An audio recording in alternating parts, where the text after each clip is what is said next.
Good afternoon. Good afternoon. Good afternoon, ma'am. Okay.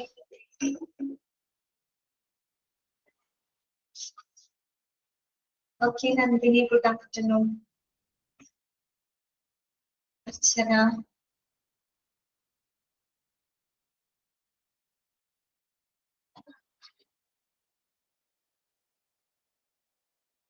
എല്ലാരും ഊണൊക്കെ കഴിച്ചാ?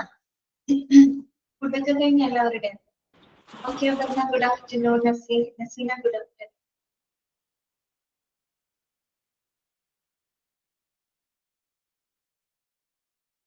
കഴിച്ചു അല്ലേ?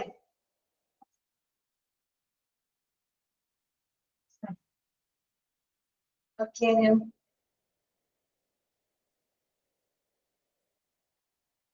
ഇന്ന് കഴിച്ചിട്ടില്ല. Okay okay, Saneesha good afternoon. ഇവിടെ മഴയുണ്ട്, മഴക്കാരുണ്ട്. മഴ പെയ്തിട്ടില്ല, നല്ല മഴക്കാരുണ്ട്.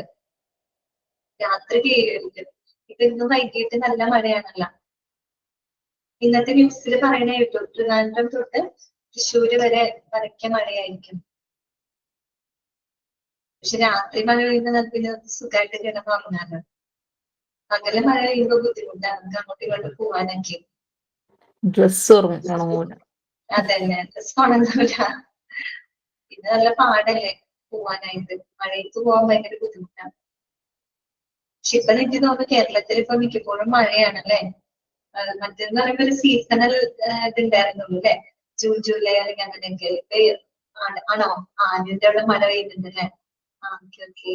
മഴയും കാറ്റിന്റെ കാര്യം പറയാൻ കേട്ടു ന്യൂസില്, നല്ല കാറ്റുണ്ടാവുന്നൊക്കെ പറയാൻ കേട്ടു രാവിലത്തെ ന്യൂസില്. ഓക്കെ, അപ്പൊ എല്ലാവരും സേഫ് ആയിട്ട് ഇരിക്കാം. ശരി, അപ്പൊ നമുക്ക് ക്ലാസ് സ്റ്റാർട്ട് ചെയ്യാം. ഓക്കെ, നമുക്ക് ക്ലാസ് സ്റ്റാർട്ട് ചെയ്യാം. മ്യൂട്ട് ചെയ്യാതെ കേട്ടോ. ഇവിടെ നല്ല മഴയുണ്ടല്ലേ പറഞ്ഞ. ഓക്കെ, മഴക്കാര്. ഓക്കെ, ഇതന്നെ ഇവിടെ നല്ല മഴക്കാരാണ്, പക്ഷെ മഴ പെയ്തിട്ടില്ല.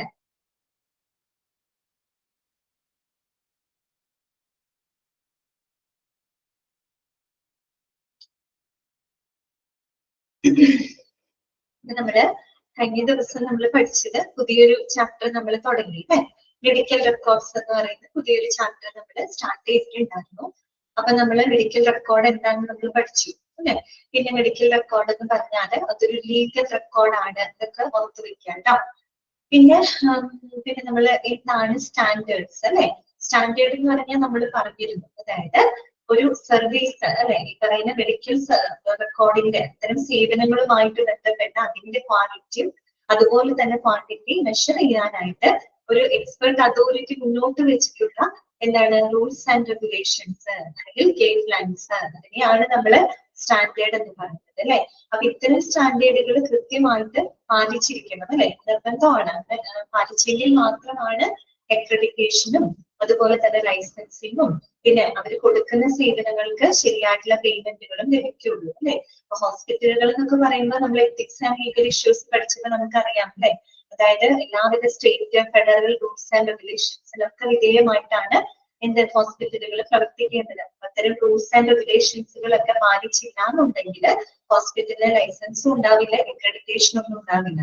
അത് മാത്രമല്ല, അവർ കൊടുക്കുന്ന സേവനങ്ങൾക്ക് ശരിയായിട്ടുള്ള ഒരു പേയ്മെന്റ് അവർക്ക് കിട്ടില്ല. ഇത്തരം റൂൾസ് ആൻഡ് റെഗുലേഷൻസ് കൃത്യമായിട്ട് എന്ത് ചെയ്തിരിക്കണം, പാലിച്ചിരിക്കണം. പിന്നെ നമ്മൾ പറഞ്ഞത് ഹോസ്പിറ്റല് ഇങ്ങനെയാണ് വളരെ കറക്റ്റ്ലി ഡോക്യുമെന്റ് ചെയ്തിട്ടുള്ള മെഡിക്കൽ റെക്കോർഡ്സുകൾ മസ്റ്റ് ആയിട്ടും കീപ്പ് ചെയ്തിരിക്കണം. Okay Shabeena, good afternoon. പിന്നെ നമ്മൾ പറഞ്ഞത് ഇൻപേഷ്യന്റ് മെഡിക്കൽ റെക്കോർഡിനകത്ത് ഉൾപ്പെടുത്തേണ്ട കാര്യങ്ങൾ എന്തൊക്കെയാണ്, അതാണ് അവിടെ വരെയാണ് നമ്മൾ കഴിഞ്ഞ ക്ലാസ്സിൽ പറഞ്ഞു നിർത്തിയത് കേട്ടോ. ഓക്കെ, ഇനി നമുക്ക് ബാക്കിയുള്ള ഭാഗങ്ങൾ നോക്കാം. എന്താണ് മെഡിക്കൽ റെക്കോർഡ് പോളിസീസ് ആണ് കേട്ടോ. മെഡിക്കൽ റെക്കോർഡ് പോളിസി ഇതൊക്കെ എളുപ്പമുള്ള കാര്യങ്ങളാണ്. നമ്മളൊക്കെ ഹോസ്പിറ്റലിലൊക്കെ പോകുമ്പോൾ രജിസ്റ്റർ ചെയ്യുന്നതും അതുമായിട്ട് ബന്ധപ്പെട്ട കാര്യങ്ങളൊക്കെയാണ് ഇവിടെ പറയുന്നത്. സിമ്പിൾ ആയിട്ടുള്ള കാര്യങ്ങളാണ്. ഇനി ചില ഭാഗങ്ങൾ നമ്മൾ ഒന്ന് നോട്ട് ചെയ്ത് വെക്കണം. ഫോർ എക്സാം പോയിന്റ് ഓഫ് വ്യൂവില് ചിലപ്പോൾ ക്വസ്റ്റ്യൻസ് വരാൻ ചാൻസ് ഉള്ള ചില ഭാഗങ്ങളൊക്കെ ഉണ്ട്. അത് വരുമ്പോൾ ഞാൻ പറയാം, അത് നിങ്ങൾ അണ്ടർലൈൻ ചെയ്ത് വെക്കാം കേട്ടോ. ഓക്കെ, അപ്പൊ നമുക്ക് തുടങ്ങാം. ഫസ്റ്റ് വൺ രജിസ്ട്രേഷൻ സിസ്റ്റം ആണ് കേട്ടോ. രജിസ്ട്രേഷൻ സിസ്റ്റം എന്താണ് പറയുന്നത്? A central registration system with 24 hours service should preferably be kept for all outpatients and inpatients. അറിയാലോ ഹോസ്പിറ്റലിലുള്ള ഒരു സൗകര്യമാണ് അല്ലെ. നമ്മുടെ ഹോസ്പിറ്റലില് ഈ പറയുന്ന എല്ലാ ഔട്ട് പേഷ്യൻസിനും ഇൻപേഷ്യൻസിനുമായിട്ട് 24 ഹവറും സേവനങ്ങൾ കൊടുക്കുന്ന ഒരു രജിസ്ട്രേഷൻ സംവിധാനം ഉണ്ടായിരിക്കണം. കാര്യം പേഷ്യൻസ് ഏത് സമയത്താണ് എപ്പോഴാണ് വരുന്നതെന്നൊന്നും നമുക്ക് പറയാൻ പറ്റില്ല അല്ലെ. അപ്പൊ അതുകൊണ്ട് തന്നെ ഔട്ട് പേഷ്യൻസിനായാലും ഇൻപേഷ്യൻസിനായാലും 24 ഹവേഴ്സും സേവനം നൽകുന്ന ഒരു രജിസ്ട്രേഷൻ സംവിധാനം എവിടെ ഉണ്ടായിരിക്കണം? ഹോസ്പിറ്റലിൽ ഉണ്ടായിരിക്കണം അല്ല ഉണ്ട് അല്ലെ. ഓക്കെ, പിന്നെന്താണ്? Each patient will have 1 unit record and 1 permanent number used for all episode of care. അത് മാത്രമല്ല ഓരോ പേഷ്യൻസിനും ഒരു സിംഗിൾ യൂണിറ്റ് റെക്കോർഡ് ആയിരിക്കും ഉണ്ടായിരിക്കുക അല്ലെ. ഒരു സിംഗിൾ യൂണിറ്റ് റെക്കോർഡും ഒരു പെർമനന്റ് ID നമ്പറും അവർക്ക് ഉണ്ടായിരിക്കും. നമ്മൾ രജിസ്റ്റർ ചെയ്യുന്ന സമയത്ത് എന്താണ് നമ്മുടെ പേരിൽ ഒരു മെഡിക്കൽ റെക്കോർഡ് അവിടെ ക്രിയേറ്റ് ചെയ്യപ്പെടുന്നുണ്ട് അല്ലെ. അതോടൊപ്പം നമുക്കൊരു UHID എന്നൊക്കെ പറഞ്ഞിട്ടൊരു നമ്പർ തരും, ഒരു ID നമ്പറാണ് അല്ലെ. ഓക്കെ, ഒരു പെർമനന്റ് നമ്പർ ആണ് അല്ലെ. ആ നമ്പർ നമുക്ക് അന്നേരം അസൈൻ ചെയ്ത് തരുന്നുണ്ട്. ആ ഒരു നമ്പറാണ് നമ്മൾ പിന്നെ നമ്മുടെ പരിചരണത്തിലുടനീളം ഉപയോഗപ്പെടുത്തുന്നത്. അല്ലാണ്ട് നമ്മൾ ഓരോ തവണ പോകുമ്പോഴും നമുക്ക് ഓരോരോ നമ്പർ തരുന്നുണ്ടോ? ഇല്ല. ആ ഒരു ഹോസ്പിറ്റലിൽ നമ്മൾ ചെല്ലുമ്പോൾ രജിസ്റ്റർ ചെയ്യുമ്പോൾ നമുക്കൊരു നമ്പർ തരും, UHID നമ്പർ തരും. ആ നമ്പർ തന്നെയാണ് പിന്നീട് നമ്മൾ ആ ഹോസ്പിറ്റലിൽ പോകുമ്പോൾ നമ്മുടെ നമ്പർ അതാണ് അല്ലെ. ഓക്കെ, അതാണ് അവിടെ പറയുന്നത്. Each patient will have 1 unit record. ഓരോ പേഷ്യന്റിനും ഒരു സിംഗിൾ യൂണിറ്റ് റെക്കോർഡ് ഉണ്ടായിരിക്കും. ആൻഡ് 1 പെർമനന്റ് നമ്പർ അല്ലെ, ഒരു പെർമനന്റ് നമ്പറും ഉണ്ടായിരിക്കും. That is used for all episode of care കേട്ടോ. അതാണ് പേഷ്യന്റിന്റെ പരിചരണത്തിലുടനീളം അവര് ഉപയോഗപ്പെടുത്തുന്നത്. പിന്നെന്താണ് പറയുന്നത്? ഈ separate registration for accident and emergency patients with 24 hours service should also be given. അതുകൂടാതെ ഈ ആക്സിഡന്റ് എമർജൻസി കേസുകൾക്കായിട്ട് അത്തരം പേഷ്യൻസിനായിട്ട് 24 ഹവേഴ്സും സേവനം കൊടുക്കുന്ന ഒരു സെപ്പറേറ്റ് രജിസ്ട്രേഷൻ സംവിധാനം എവിടെ ഉണ്ടായിരിക്കണം? ഹോസ്പിറ്റലിൽ ഉണ്ടായിരിക്കണം. നമ്മൾ നേരത്തെ പറഞ്ഞു ഔട്ട് പേഷ്യൻസിനും ഇൻപേഷ്യൻസിനും 24 ഹവർ സേവനം കൊടുക്കുന്ന രജിസ്ട്രേഷൻ സംവിധാനം ഉണ്ടായിരിക്കണം. അതോടൊപ്പം തന്നെ എമർജൻസി കേസ് ആണ് അല്ലെ. എമർജൻസി കേസ് എപ്പോ വേണമെങ്കിൽ ഏത് സമയത്ത് വേണമെങ്കിലും ഹോസ്പിറ്റലിലോട്ട് വരാം അല്ലെ.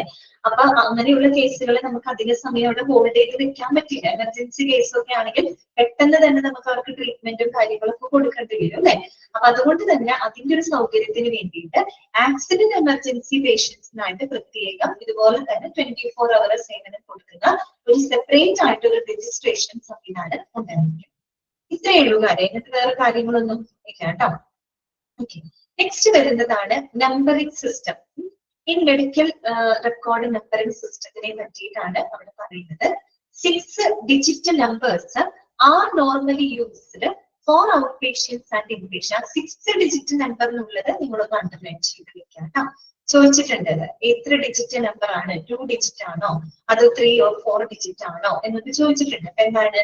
6 digit numbers are normally used for the out patients and inpatients. അപ്പൊ ഈ പറയുന്ന ഔട്ട് പേഷ്യൻസിനും ഇൻപേഷ്യൻസിനും നമ്മൾ അസൈൻ ചെയ്ത് കൊടുക്കുന്ന ആ ഒരു medical record number, hospital number എന്ന് പറഞ്ഞാൽ 6 ഡിജിറ്റ് നമ്പർ ആയിരിക്കും, 6 അക്ക നമ്പർ ആയിരിക്കും. പിന്നെന്താണ്? A new patient gets A new hospital number only at the first time of registration. നമുക്കറിയാവുന്ന കാര്യമാണ് അല്ലെ. അതായത് ഒരു പുതിയൊരു പേഷ്യന്റ് വരുമ്പോൾ അവർക്ക് രജിസ്റ്റർ ചെയ്യണം അല്ലെ, രജിസ്ട്രേഷൻ നടത്തണം. അപ്പൊ ആ രജിസ്റ്റർ ചെയ്യുന്ന സമയത്താണ് അവർക്ക് ഒരു പുതിയൊരു നമ്പർ അവർക്ക് അലോട്ട് ചെയ്ത് കൊടുക്കുന്നത് അല്ലെ. ഓക്കെ, ന്യൂ പേഷ്യന്റ്, ഒരു പുതിയൊരു പേഷ്യന്റിന് ആ രജിസ്ട്രേഷൻ സമയത്താണ് അവർക്ക് ഒരു പുതിയൊരു നമ്പർ അസൈൻ ചെയ്ത് കൊടുക്കുന്നത്. പിന്നീട് ആ നമ്പർ തന്നെയാണ് പിന്നീടൊക്കെ ഉപയോഗപ്പെടുത്തുന്നത് അല്ലെ. ഓക്കെ, അത്രയേ ഉള്ളൂ. അപ്പൊ നമ്പറിംഗ് സിസ്റ്റത്തിൽ ഓർക്ക് 6 ഡിജിറ്റ് നമ്പർ ആണ് ഉപയോഗപ്പെടുത്തുന്നത്. പിന്നെ വരുന്നതാണ് പേഷ്യന്റ് മാസ്റ്റർ ഇൻഡെക്സ് കേട്ടോ. എന്താണ് പേഷ്യന്റ് മാസ്റ്റർ ഇൻഡെക്സ്? എന്താണ് പേഷ്യന്റ് മാസ്റ്റർ ഇൻഡെക്സ് എന്ന് പറഞ്ഞാല്? The patient master index is designed with the important identification information for each new patient registered in the central registration area and filled in alphabetical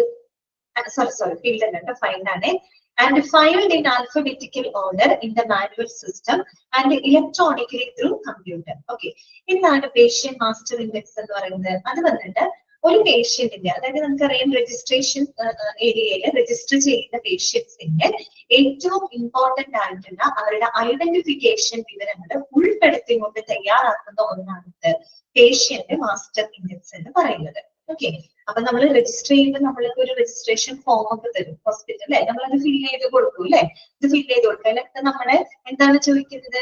നമ്മുടെ basic identification details ആണ് ചോദിക്കുന്നത്. നമ്മുടെ പേര്, നമ്മുടെ address, നമ്മുടെ gender identity അല്ലെ, ഇങ്ങനെയുള്ള കാര്യങ്ങളൊക്കെയാണ് അതിനകത്ത് ചോദിക്കുന്നത്. നമ്മളൊരു ഫോം തരും അല്ലെ, അവര് പുതുതായിട്ട് നമ്മൾ ചെയ്ത ഫോം തന്നെ ഫില്ല് ചെയ്യാൻ പറയും അല്ലെ. അപ്പൊ നമ്മൾ ഫില്ല് ചെയ്ത് ശ്രദ്ധിച്ചിട്ടുണ്ടാവും, നമ്മുടെ ഐഡന്റിഫിക്കേഷൻ ഇൻഫർമേഷൻ തന്നെയാണ് ചോദിക്കുന്നത്. ഓക്കെ, അത്തരം ഇമ്പോർട്ടന്റ് ഐഡന്റിഫിക്കേഷൻ ഇൻഫർമേഷൻസുകൾ ഉൾപ്പെടുത്തിക്കൊണ്ട് തയ്യാറാക്കുന്നതാണ് പേഷ്യന്റ് മാസ്റ്റർ ഇൻഡെക്സ് എന്ന് പറയുന്നത് കേട്ടോ. ഓക്കെ, അപ്പൊ അതൊന്ന് നോട്ട് ചെയ്ത് വെക്കാം.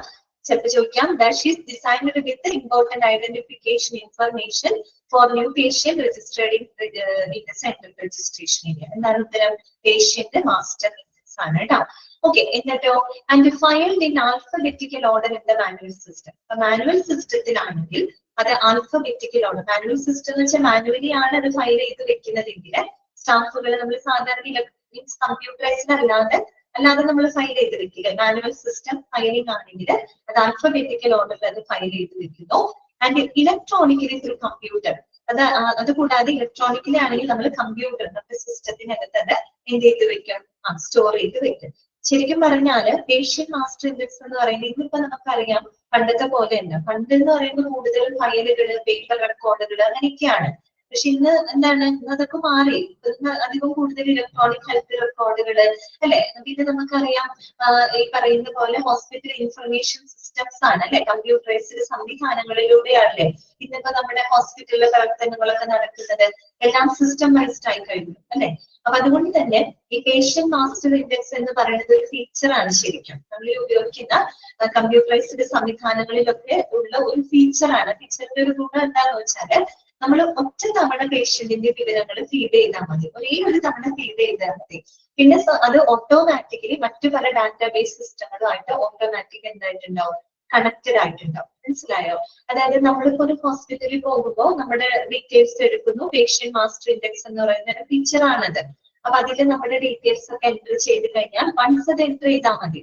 പിന്നെ നമ്മൾ ഓരോ തവണ പോകുമ്പോഴും വീണ്ടും നമ്മുടെ ഇൻഫർമേഷൻ, ഐഡന്റിറ്റി ഇൻഫർമേഷൻ കൊടുക്കേണ്ട യാതൊരു കാര്യമില്ല. ഇൻഫർമേഷൻ അവിടെ സ്റ്റോർഡ് ആയിരിക്കും. അത് മാത്രമല്ല, നമ്മുടെ ഹോസ്പിറ്റലിലെ മറ്റേത് ഡിപ്പാർട്ട്മെന്റുകളിൽ പോയി കഴിഞ്ഞാലും നമ്മുടെ ഈ ഒരു ഐഡന്റിറ്റി ഇൻഫർമേഷൻ അവിടുത്തെ എല്ലാ ഡാറ്റാബേസ് സിസ്റ്റമായിട്ട് കണക്റ്റഡ് ആക്കി, അത് ഓട്ടോമാറ്റിക്കലി കണക്റ്റഡ് ആകുന്നുണ്ട് കേട്ടോ. അപ്പൊ അതും അങ്ങനെ ഒരു ഫീച്ചറും കൂടിയാണ് കേട്ടോ പേഷ്യന്റ് മാസ്റ്റർ ഇൻഡെക്സ് എന്ന് പറയുന്നത്. ഓക്കെ, അത് അറിഞ്ഞിരുന്നാൽ മതി. നിങ്ങൾ ഇനി HIMS എന്ന് പറഞ്ഞിട്ട് ഒരു ചാപ്റ്റർ നിങ്ങൾക്ക് പഠിക്കാനുണ്ട്. അതിനകത്ത് പറയുന്നുണ്ട് ഈ സംഭവം കേട്ടോ. പേഷ്യന്റ് മാസ്റ്റർ ഇൻഡെക്സ് എന്ന് പറയുന്ന ഒരു ഫീച്ചറാണ്. ഇവിടെ നിങ്ങൾ ഇത് പഠിക്കാം. പേഷ്യന്റ് മാസ്റ്റർ ഇൻഡെക്സ് എന്ന് പറഞ്ഞാൽ എന്താണ്? ഒരു പേഷ്യന്റിന്റെ ഏറ്റവും ഇമ്പോർട്ടന്റ് ആയിട്ടുള്ള ഐഡന്റിഫിക്കേഷൻ ഇൻഫർമേഷൻസുകൾ എന്താണ് ഉൾപ്പെടുത്തിക്കൊണ്ട് തയ്യാറാക്കുന്ന ഒന്നാണ് പേഷ്യന്റ് മാസ്റ്റർ ഇൻഡെക്സ്. അത് മാനുവൽ സിസ്റ്റത്തിൽ ആൽഫബറ്റിക്കൽ ഓർഡറിൽ ഫയൽ ചെയ്ത് വെക്കും. ഇനി കമ്പ്യൂട്ടർ ഇലക്ട്രോണിക്കലി ത്രൂ കമ്പ്യൂട്ടറിൽ നമ്മളത് ഫയൽ ചെയ്ത് വെക്കാവുന്നതാണ് കേട്ടോ. രണ്ട് രീതിയിൽ അത് ഫയൽ ചെയ്ത് സൂക്ഷിക്കാവുന്നതാണ്. അടുത്തത് എന്താണ്? Patient ID and appointment card. ഇതൊക്കെ നമുക്ക് അറിയാവുന്ന കാര്യമാണ്. നമ്മളിപ്പോ ഹോസ്പിറ്റലിൽ പോകുമ്പോൾ നമുക്കൊരു ID കാർഡ് തരും അല്ലെ. എല്ലാ ഹോസ്പിറ്റലും അല്ല, ചില ഹോസ്പിറ്റലിൽ എന്താണ് ഫോട്ടോ ഫിക്സ്ഡ് ആയിട്ടുള്ള ID കാർഡൊക്കെ തരും. അത്യാവശ്യം നല്ല ഈ മൾട്ടി സ്പെഷ്യാലിറ്റി ഹോസ്പിറ്റലൊക്കെ പോകുമ്പോൾ. ചെറിയ ചെറിയ ഹോസ്പിറ്റലിൽ പോകുമ്പോൾ ഫോട്ടോ ഒന്നും ഉണ്ടാവില്ല, പക്ഷെ ഒരു ID കാർഡ് പോലെ നമുക്ക് തരും അല്ലെ. ചെറിയൊരു സ്ലിപ്പ് പോലെ ഒരു കാർഡ് നമുക്ക് തരും അല്ലെ. അതിനെ പറ്റിയാണ് അവിടെ പറയുന്നത് കേട്ടോ. Patient ID and appointment card. New patient registered for outpatient or inpatient service should be given an identification card. Okay, ഒരു ഐഡന്റിഫിക്കേഷൻ കാർഡ് ഉണ്ടാവും. ചിലപ്പോൾ ചിലതിനകത്ത് അതിന് ഫോട്ടോ ഉണ്ടാവും, ചിലതിലും മിക്കതിലും ഉണ്ടാവണമെന്നില്ല കേട്ടോ. പിന്നെ നമ്മുടെ UHID നമ്പർ, നമ്മുടെ പേര്, അഡ്രസ്, ഫോൺ നമ്പർ, അങ്ങനെയുള്ള കാര്യങ്ങളൊക്കെ ആ ഒരു ഐഡന്റിഫിക്കേഷൻ കാർഡിനകത്ത് ഉണ്ടായിരുന്നു. ഓക്കെ, അടുത്തതാണ് അപ്പോയിന്റ്മെന്റ് സിസ്റ്റം. അപ്പോയിന്റ്മെന്റ് സിസ്റ്റത്തിൽ എന്താണ് പറയുന്നത്? In all referral or specialty hospitals, the appointment system should be practiced. അല്ലെ, ഇന്ന് റെഫറൽ ഹോസ്പിറ്റൽ എന്ന് പറഞ്ഞാൽ കൂടുതൽ ഉദ്ദേശിക്കുന്ന ടെർഷ്യറി കെയർ ഹോസ്പിറ്റലുകളാണ് കേട്ടോ. എന്നുവെച്ചാൽ മോസ്റ്റ് അഡ്വാൻസ്ഡ് ആയിട്ടുള്ള പരിചരണങ്ങളൊക്കെ കൊടുക്കുന്ന ഹോസ്പിറ്റലുകൾ ഉണ്ടല്ലോ, അവരെയാണ് അവിടെ ഉദ്ദേശിക്കുന്നത് കേട്ടോ. അപ്പൊ നോക്കി, In all referral or specialty hospitals, the appointment system should be practiced. എല്ലാ റെഫറൽ ഹോസ്പിറ്റലുകളും അതുപോലെ മൾട്ടി സ്പെഷ്യാലിറ്റി അതുപോലെ സൂപ്പർ സ്പെഷ്യാലിറ്റി ഹോസ്പിറ്റലുകളിലൊക്കെ എന്ത് സംവിധാനം നമ്മൾ ഉപയോഗപ്പെടുത്തുന്നുണ്ട്? Appointment system ഉപയോഗപ്പെടുത്തുന്നുണ്ട്. ഇപ്പൊ അങ്ങനെയാണ് അല്ലെ, പണ്ടത്തെ പോലെ അല്ലല്ലോ. ഇന്ന് എല്ലാം നമ്മൾ അപ്പോയിന്റ്മെന്റ് ഓൾറെഡി നമ്മൾ ഷെഡ്യൂൾ ചെയ്ത് വെക്കാനായിട്ടുള്ള സൗകര്യങ്ങൾ ഇന്നിപ്പോ ഉണ്ട് അല്ലെ. പണ്ടത്തെ പോലെ നമ്മൾ ക്യൂ നിന്ന് കഷ്ടപ്പെട്ട് ബുദ്ധിമുട്ടി അങ്ങനെയുള്ള കാര്യങ്ങളൊന്നും ഇല്ല അല്ലെ. ഇന്ന് നമുക്ക് ഈസി ആയിട്ട് എന്താണ് ഓൺലൈൻ ആയിട്ട് തന്നെ നമുക്ക് അപ്പോയിന്റ്മെന്റിൽ ഷെഡ്യൂൾ ചെയ്ത് നമുക്ക് എന്ത് ചെയ്യാൻ പറ്റും? ഡോക്ടേഴ്സിനെ കൺസൾട്ട് ചെയ്യാനായിട്ട് സാധിക്കും അല്ലെ. ആ ഒരു അപ്പോയിന്റ്മെന്റ് സംവിധാനം ഇന്ന് എല്ലായിടത്തും എന്ത് ചെയ്യുന്നുണ്ട്? പ്രയോജനപ്പെടുത്തുന്നുണ്ട്. ഇനി പറയുന്നതിൽ ഒരു പോയിന്റ് ഉണ്ട്, അത് നോട്ട് ചെയ്ത് വെക്കാം. All patients must be noticed the appointment system except labor and emergency cases. അതൊന്ന് മാർക്ക് ചെയ്ത് വെച്ചേ. Accept labor and emergency case. അതൊന്ന് അണ്ടർലൈൻ ചെയ്ത് വെക്കാം കേട്ടോ. അതായത് നമ്മൾ എല്ലായിടത്തും, അതായത് എല്ലാ പേഷ്യൻസും ഈ ഒരു അപ്പോയിന്റ്മെന്റ് സംവിധാനം നിർബന്ധമായിട്ടും അവർ പാലിച്ചിരിക്കണം. പാലിക്കുകയല്ല, അത് പ്രയോജനപ്പെടുത്തിയിരിക്കണം. ഏത് കേസുകൾ ഒഴികെ? Accept labour and emergency case കേട്ടോ. അതായത് ലേബർ കേസുകൾ അല്ലെങ്കിൽ പെട്ടെന്ന് എമർജൻസി കേസുകളിലൊന്നും അപ്പോയിന്റ്മെന്റ് സിസ്റ്റം നോക്കണം. കാരണം നമുക്ക് അവിടെ നോക്കാൻ പറ്റില്ല. ഒരു ലേബർ പെയിൻ ആയിട്ട് ഒരു ലേഡി വന്നു കഴിഞ്ഞാൽ അവിടെ അപ്പോയിന്റ്മെന്റ് എടുത്തോ ഇല്ലയോ, അപ്പോയിന്റ്മെന്റ് എടുത്തിട്ട് കയറ്റാൻ പറ്റും, അങ്ങനെയൊന്നും നമുക്ക് ചെയ്യാൻ പറ്റില്ലല്ലോ. ഓക്കെ, അതുപോലെ തന്നെയാണ് എമർജൻസി കേസ്. പെട്ടെന്ന് വരുന്ന കേസുകളൊന്നും നമുക്ക് ഒരിക്കലും അപ്പോയിന്റ്മെന്റ് ഷെഡ്യൂൾ ചെയ്തൊന്നും വരുന്ന കേസുകളല്ല. അപ്പൊ ആ രണ്ട് സാഹചര്യങ്ങളിൽ ഒഴികെ ബാക്കി എല്ലാത്തിലും എല്ലാ പേഷ്യൻസും ഈ പറയുന്ന പോലെ അപ്പോയിന്റ്മെന്റ് സംവിധാനം എന്ത് ചെയ്തിരിക്കണം? ഈ പറയുന്ന പോലെ പ്രയോജനപ്പെടുത്തിയിരിക്കണം. അപ്പൊ ചിലപ്പോൾ നിങ്ങളോട് ചോദിക്കാം, all patients must be noticed at appointment system accept എന്തൊഴികെയാണ്? ഇന്ന് രണ്ട് കാര്യങ്ങൾ അപ്പോയിന്റ്മെന്റ് സിസ്റ്റം നമ്മൾ ഫോളോ ചെയ്യണ്ട. എന്തൊക്കെയാണെന്ന്? ലേബർ ആൻഡ് എമർജൻസി കേസസ് ആണ് കേട്ടോ. ഓക്കെ, നെക്സ്റ്റ് വരുന്നതാണ് ഇൻവെസ്റ്റിഗേഷൻ റിപ്പോർട്ട്സ് കേട്ടോ. അതാണ് ഇൻവെസ്റ്റിഗേഷൻ റിപ്പോർട്ട്. ഇൻവെസ്റ്റിഗേഷൻ റിപ്പോർട്ടില് അത് വായിക്കുന്നതിന് മുമ്പ് അവിടെ ശ്രദ്ധിക്കേണ്ട ഒരു കാര്യം എന്താണെന്ന് വെച്ചാല്, നമ്മൾ ഔട്ട് പേഷ്യൻസിന്റെയും ഇൻ പേഷ്യൻസിന്റെയും ഇൻവെസ്റ്റിഗേഷൻ റിപ്പോർട്ടുകള് രണ്ട് വ്യത്യസ്ത രീതിയിലാണ് അത് ആക്സെപ്റ്റ് ചെയ്ത് വെക്കുന്നതും ആക്സെപ്റ്റ് ചെയ്യുന്നതും ഫയൽ ചെയ്ത് വെക്കുന്നതും. അതുകൊണ്ട് തന്നെ അവിടെ ക്വസ്റ്റ്യൻസ് വേണമെങ്കിൽ ചോദിക്കാൻ സാധ്യതയുള്ളതാണ്. എന്ന് വെച്ച് കഴിഞ്ഞാൽ ഔട്ട് പേഷ്യൻസിന്റെ ഈ പറയുന്ന ഇൻവെസ്റ്റിഗേഷൻ റിപ്പോർട്ടുകൾ ആക്സെപ്റ്റ് ചെയ്യുന്നതും ഫയൽ ചെയ്ത് വെക്കുന്നതും ഒരു രീതിയിലാണ്. ഇനി ഇൻ പേഷ്യൻസിന്റെ ഇൻവെസ്റ്റിഗേഷൻ റിപ്പോർട്ടുകൾ ആക്സെപ്റ്റ് ചെയ്യുന്നതും ഫയൽ ചെയ്ത് വെക്കുന്നതും മറ്റൊരു രീതിയിലാണ്. അപ്പൊ രണ്ട് വ്യത്യാസമുണ്ട്. അപ്പൊ ആ വ്യത്യാസം കൊണ്ട് ഉള്ളത് ചിലപ്പോൾ ക്വസ്റ്റ്യൻ വേണമെങ്കിൽ ചോദിക്കാവുന്നതാണ് കേട്ടോ. അപ്പൊ അത് നോട്ട് ചെയ്ത് വെക്കാം.